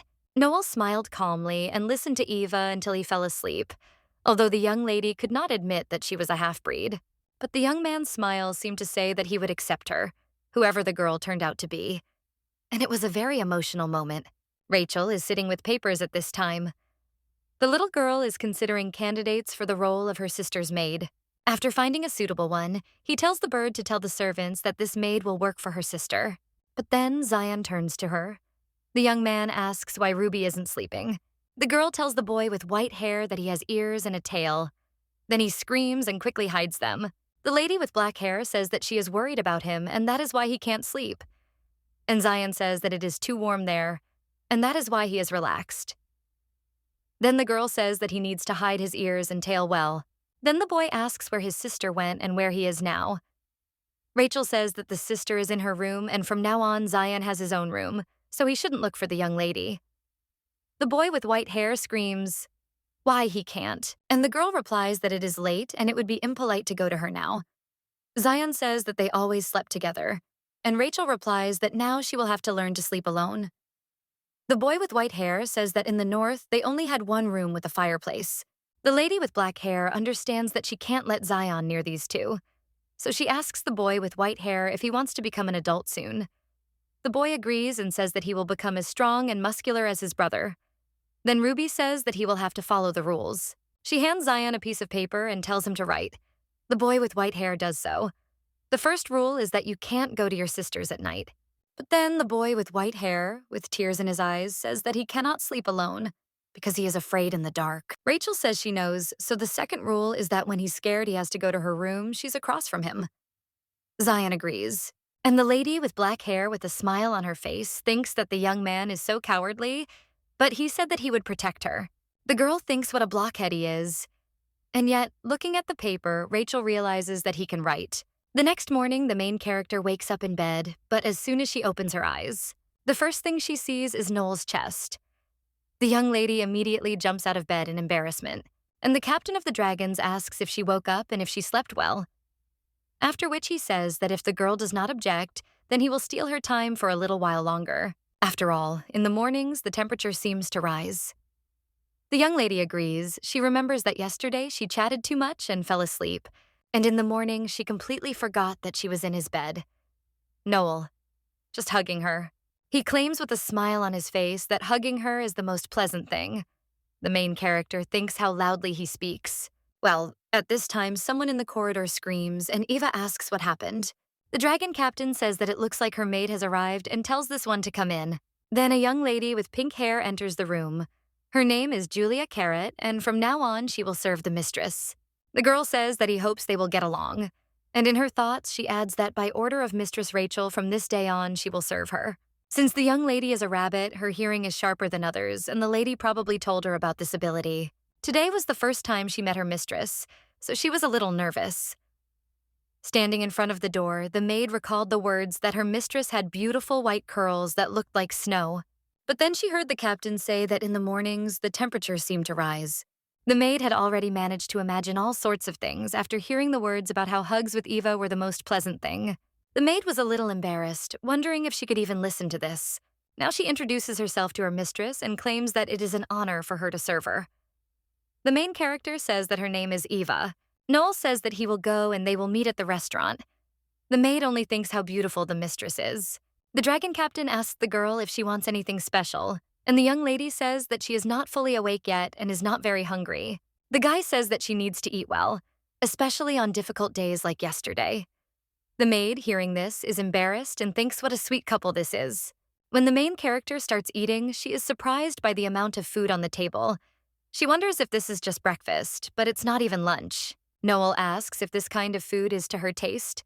The young lady only asks with drool if she can get the recipe from the chef, and the guy replies that he will ask her, after which he asks if the girl used that balm, because he chose it himself, but he was not sure if she would like the aroma. Ava says that it is wonderful, and she uses such a thing for the first time. The guy says he will prepare more flavors so she can use different ones depending on her mood. The young lady thinks that Noel also seems to use perfume, and it's no wonder that he always smells nice. The main character is even embarrassed by such thoughts. Noel says that Eva blushed deeply, and the girl screams that it is simply very hot there, but then decides to confess, and she says that she actually remembered last night. The dragon captain smiles. He approaches the young lady and asks her with a smile what happened then, because she was incredibly sweet and charming. The main character is embarrassed and asks what he is talking about. She claims that she thought incorrectly about completely different things. The guy thinks about what kind, and the girl says that she just liked his smell. That is, the aroma of perfume. The maids just cover their ears and say they didn't hear anything. At that moment, Zion bursts into the room, and Eva thinks she is saved. The boy with white hair runs up to his sister with a smile on his face. He says that he slept alone yesterday and asks what sister will say about it. The young lady thinks that he is a good man, and with his help, she avoided the disaster. She takes him onto her lap and asks if her Zion has become all grown up. Two servants with hairstyles on their heads run after the boy with white hair. They tell the master to be careful. And when they see Eva, they immediately bow down and wish her good morning. Zion says that these are his friends, and the girl awkwardly says what nice guys they are. Ruby runs into the room after them. She says that it is impossible to keep up with the boy with white hair, and he runs very fast. Or rather, it is she who runs slowly, and he cannot keep up with her. The young man apologizes, and Rachel walks up to her sister and spreads her arms as if expecting a hug, after which the main character sits her on her lap and says that her girl has also become more mature. Ruby smiles and says that it is nice to hear. A little girl asks if she slept well last night. The main character says yes and asks what about her. Rachel says she did too, and Zion looks at the two and says that Ruby is cheating. The girl, with a smile on her face, continues and says that she thought that if her sister was not around, she would have nightmares. But last night, the dreams were wonderful. The lady with white hair asks if it's true, because if so, then it's nice. Noel, watching all this, can't help but smile. He thinks how happy everyone is. And this is the first time he's seen Rachel smile like that since her parents left them. The young man with black hair thanks Eva and Zion in his thoughts for this. He understands that this girl makes everyone around her happy, and what he wanted before no longer interests him. The young man only wants Eva to become his wife, the only one who will be with him until the end of his life, his love forever. But suddenly he hears someone's voice behind him asking if it's true. And does Noel believe her? Because suddenly the girl is lying to him. The dragon captain, hearing an unfamiliar voice, immediately turns around. But there is no one behind except the servant, who asks what happened. The young man with black hair turns around and breathes heavily, then says that everything is fine. The main character is also worried about him. She asks if Noel is okay. The guy apologizes with a smile and says that he was just thinking, and he himself wonders whose voice it was. He has a feeling that he has heard it somewhere before. At this time, the maids are gossiping in the kitchen. The main character's maid says that's why the captain was smiling so much today. The other maids say they can't believe it. The lady with pink hair asks if he did a bad job. And this morning they were hugging each other so tightly. Then one of the maids cries out a little embarrassedly that no matter how curious Julia is, she can't eavesdrop on such things. The maid asks what's so special about this. It's good news, but suddenly the boss interrupts them. The woman asks who one must be to be able to manipulate the captain so easily. And then she hits Julia with a vegetable and asks if the maid is supposed to go down to the kitchen and if she is going to leave, and tells the girls to wash the dishes. The lady with pink hair says that they themselves asked her to tell them everything. She leaves and says that this is some kind of nonsense because she is not a talkative person. The woman just looks at the table and says that there is a lot of food left and maybe the Northerners are too picky because they didn't finish what they started. One of the maids turns to Maria and says that she is expected outside. The boss asks why, and the girl claims that Hopper is calling her. Then the woman goes outside. She asks if the man is going to praise her, and he replies that he is, because they really enjoyed the food and Maria did a good job. So he thanks her. The woman says that if that is so, then why haven't they finished eating so much? The servant says that the girl has been very tired for the last few days, so she hasn't had an appetite yet. And it seems she wanted to go to the kitchen and learn to cook like that. So Maria thanks him for telling her about it. She is a little embarrassed and says that they are lucky with the lady. At this time, several people wander through the forest. One of them asks how long it will be until the palace, and the other man in the robe says that there is still half a day left. It turns out to be the captain of the North with his servants. He throws off his hood and thinks that he will find Eva very soon. It's a warm, sunny afternoon outside, and Noel is still constantly busy, apologizing for keeping you waiting. The young lady says it's okay, and she didn't even know he had so much work. She realizes that Zion is caught up in his new friends, and Rachel is now inviting her sister to play together. The main character thinks that she likes the little girl more than she expected, and the girl claims that sister said that her magic is the best. Ava thinks she was afraid that their meeting would happen like in the novel, but now she wishes only happiness for the baby. Now Rachel shows her the highest place in the castle, from which the whole south is visible. A little later, she brings her little sister to the clearing and suggests having a picnic there.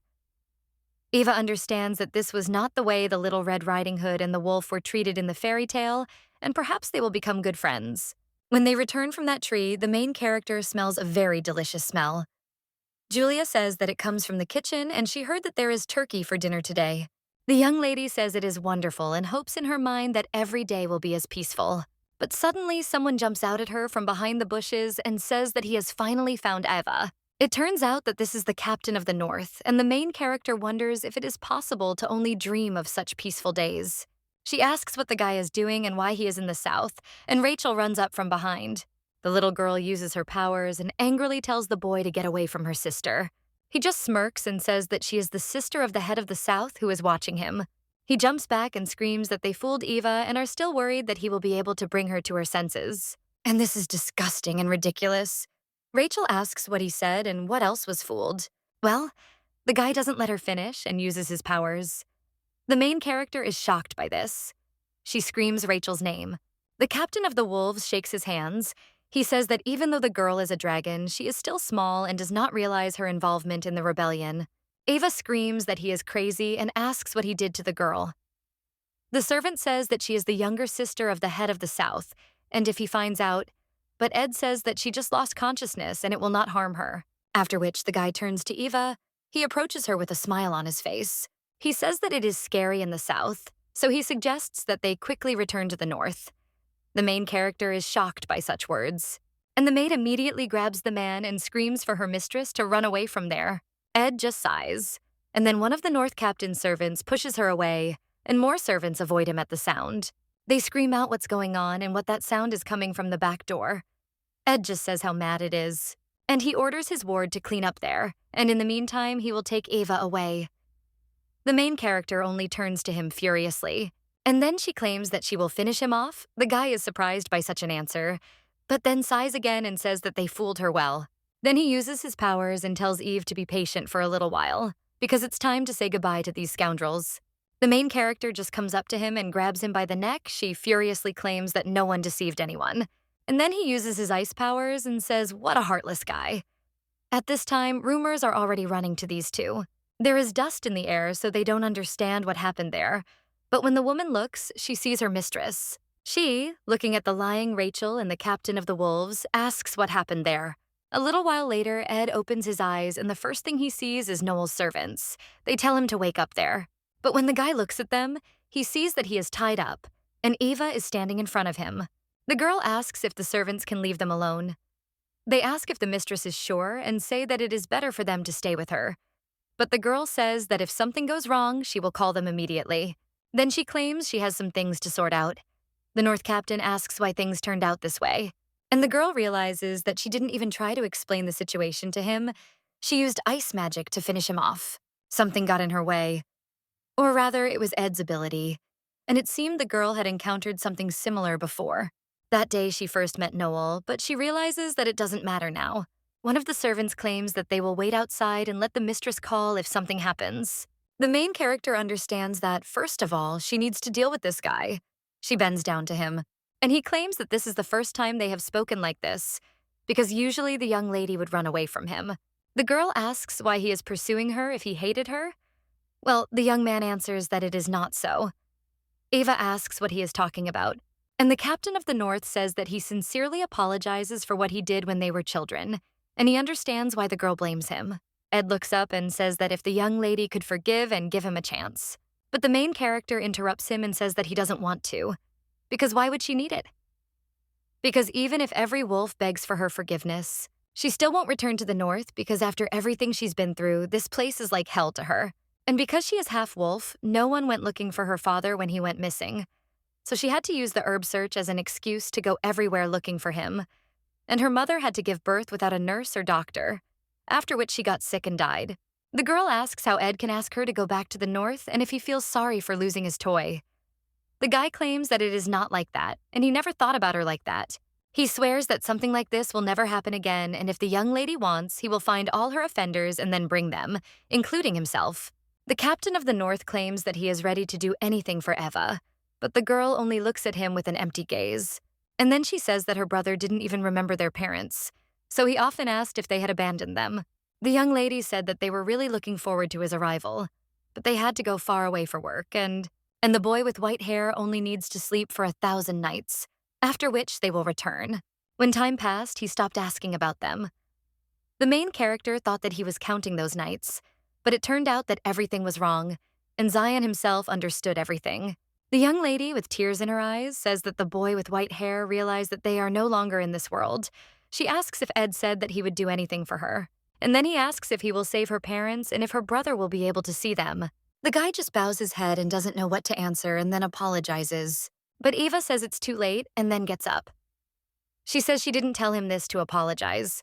The girl claims that if the captain of the North really feels even a little sorry, then let him forget about her and never show his face. After these words, the main character leaves. And leaves the young man with gray hair alone, but when the girl comes out, she sees Rachel next to her. She immediately comes up to her and says that the girl has woken up. She also asks how the little girl is feeling. And is she hurt? The lady with black hair says that she is completely fine, and the main character looks at her. And he doesn't understand what happened because the baby has a slightly strange expression on her face. At this time, the maid with a bandage on her head runs up to the mistress. She is all worried about her. Therefore, she asks a lot of questions about whether the young lady is safe, whether she is injured. The maid says she almost went crazy when she found out that her mistress asked to be alone with that wolf, and asks if the guy offended the mistress. Eva only tells her to stop bothering her. Then the boss comes running, the woman takes the maid away and says that she is very sorry for her colleague. The lady with pink hair only screams that she should have protected her mistress. The main character turns to Rachel and says that they need to rest too. But when she looks at the place where the girl was, she is already gone. The matter was settled, and the belated news of what had happened left the dragons furious. Now they had a good reason to destroy the North, but Rachel stopped them and Ed disappeared before they could come for him, leaving only a handwritten letter of apology. Now the main character understands that she does not want to get involved in this matter anymore since everything has been settled, but she does not understand why Rachel stopped the dragons. The young lady wanted to somehow carefully ask her this question and find out that she has not yet been exposed.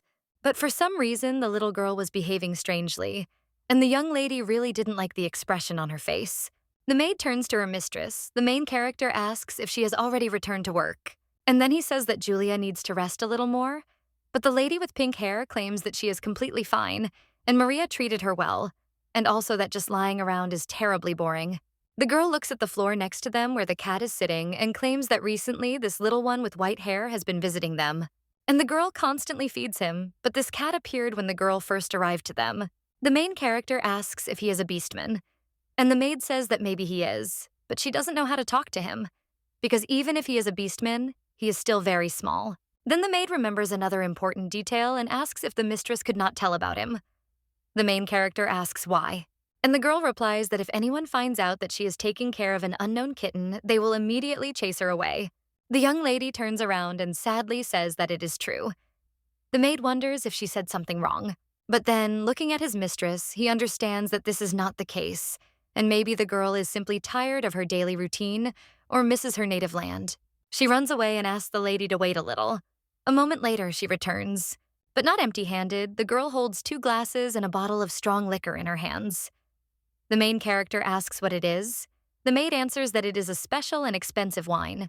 The young lady asks if it is alcohol, and the girl comes up to her and says that when there are too many thoughts, you can forget, and drinking helps with this best. The main character wants to object, but when she looks at this bottle, she begins to wonder whether she should save this bottle for later. There is also an interesting fact about this world, because even though it is a world of beastmen, there are also ordinary animals there, and most often beastmen take the form of people.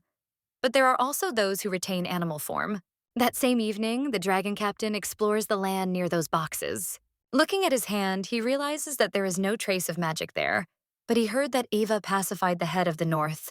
However, the guy thinks that no matter how strong she is, it is quite difficult for a half-breed to resist a pure-blooded wolf and wonders how this is even possible. And there was no longer a single trace of magic left, and they seem to have completely disappeared. But suddenly, the guy remembers the moment of their meeting. He understands that even though the girl's father was a human, she can use ice magic. Although the girl is not so good at this, sometimes her charms quickly dissipate. So the guy wonders if his guess is right. He tells Hopper to prepare a secret letter, who asks who the recipient will be, and the captain of the North claims that he will write a letter to the King of Men. The servant is a little surprised by this, and then he obeys his master. When Noel is about to leave, another servant approaches him. He apologizes for disturbing them, but the fact is that something happened to the gentleman's companion. That same evening, the main character and the maid were already sitting at a picnic. The girl claimed that when you drink alcohol, it is important to choose the right place. The same cat was sitting next to them, and I asked Julia if she could ask her something. The maid said that of course she would help in any way she could. Then the young lady asks how the girl would approach if she knew she was going to be killed. The maid says that this is a very serious question, and usually in such a situation, a person would probably hide somewhere. The young lady thinks that she was worried in vain and needs to leave there as soon as possible, but Julia goes on and says that she would try to fight. She claims that running away from fate is not a solution to the problem because she knows what will happen in the future. The maid pours wine into a glass and says that she would like to try to look fate in the face so as not to regret anything, after which he says that her answer probably seemed too frivolous to the lady, although one can avoid going head-on to fight and try to avoid hitting from the side. Then the main character drinks a whole glass of this wine at once, and after that thanks her maid. She claims that Julia helped her a lot. The young lady ponders why she only thought about how to avoid fate, because if she and Sion left, what would become of Noel and Rachel without a companion?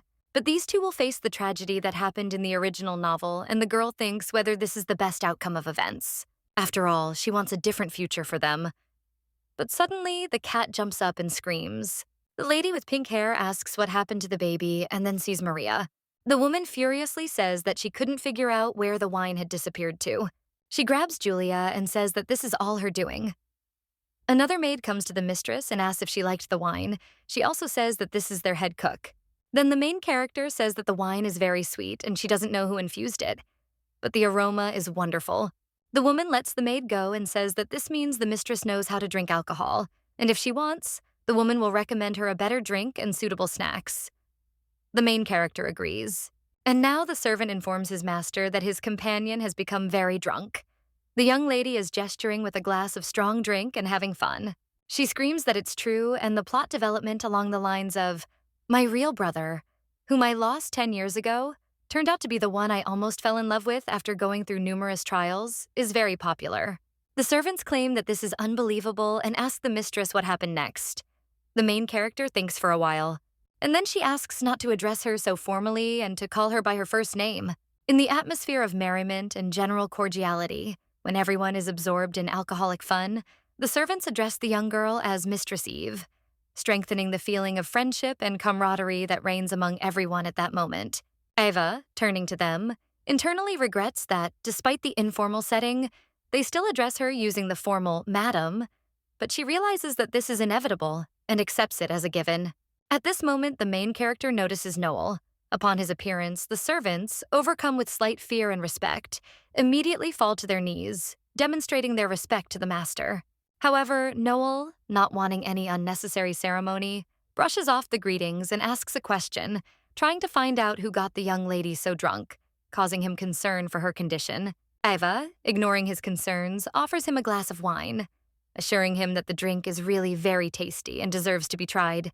At this time, the chef approaches him and shares his observations, saying that apparently Eva really liked the wine they made, but in the end, everything got out of control, which makes him a little embarrassed. She adds that they tried to keep the lady from drinking too much, and if Noel is looking for someone to blame for this situation, then she is ready to take full responsibility, showing her readiness to answer for what happened. But the young lady only hugs Maria and tells Noel not to dare touch her. The guy is a little shocked by this, and the young lady asks if he knows how difficult it is to cook food, and they have to eat everything that the cooks have prepared with such difficulty. But then she turns around and says that she would like to have another glass, but the young man with black hair takes the glass from her hands. He takes the main character by the hand and claims that drinking a lot is bad for your health, and that she will feel ill for several days. Despite the fact that the main character does not pay attention to the words of her interlocutor, she continues to hold her hand on Noel's chest, and is surprised to note how unusually warm and pleasant his touch is, while the servants whisper that apparently the girl really is Noel's faithful companion. Although the young man tries not to show his embarrassment, internally he feels a strong excitement and even some confused excitement, realizing that the girl may have overindulged a little in alcohol, and suggests that she retire to a room so that she can rest and come to her senses. However, the main character, ignoring his offer, slowly falls asleep, realizing that she has not allowed herself such luxury as drinking for a long time, and now alcohol seems incredibly sweet and enveloping to her, and sleep will seem the best way to cope with its effects. But suddenly the young lady begins to develop wolf ears and a tail, which comes as a complete surprise to all the servants present, who scream in horror and bewilderment, realizing that their mistress is a she-wolf, something they never expected to see. One of the servants, not hiding his surprise and excitement, asks how this could have happened to Madame Eva. But Noel, wanting to keep the situation under control, sternly orders him to remain silent and not to spread the word about what happened. In a serious and decisive tone, he declares that he will later announce to everyone the events of this evening, but warns that if anyone present decides to do this before him and reveal the secret, it will be bad. The captain of the Northern Lands, expressing his rage and dislike for those who break the rules, declares that anyone who dares to break this rule and spread the information before his permission will answer for it with their own heads.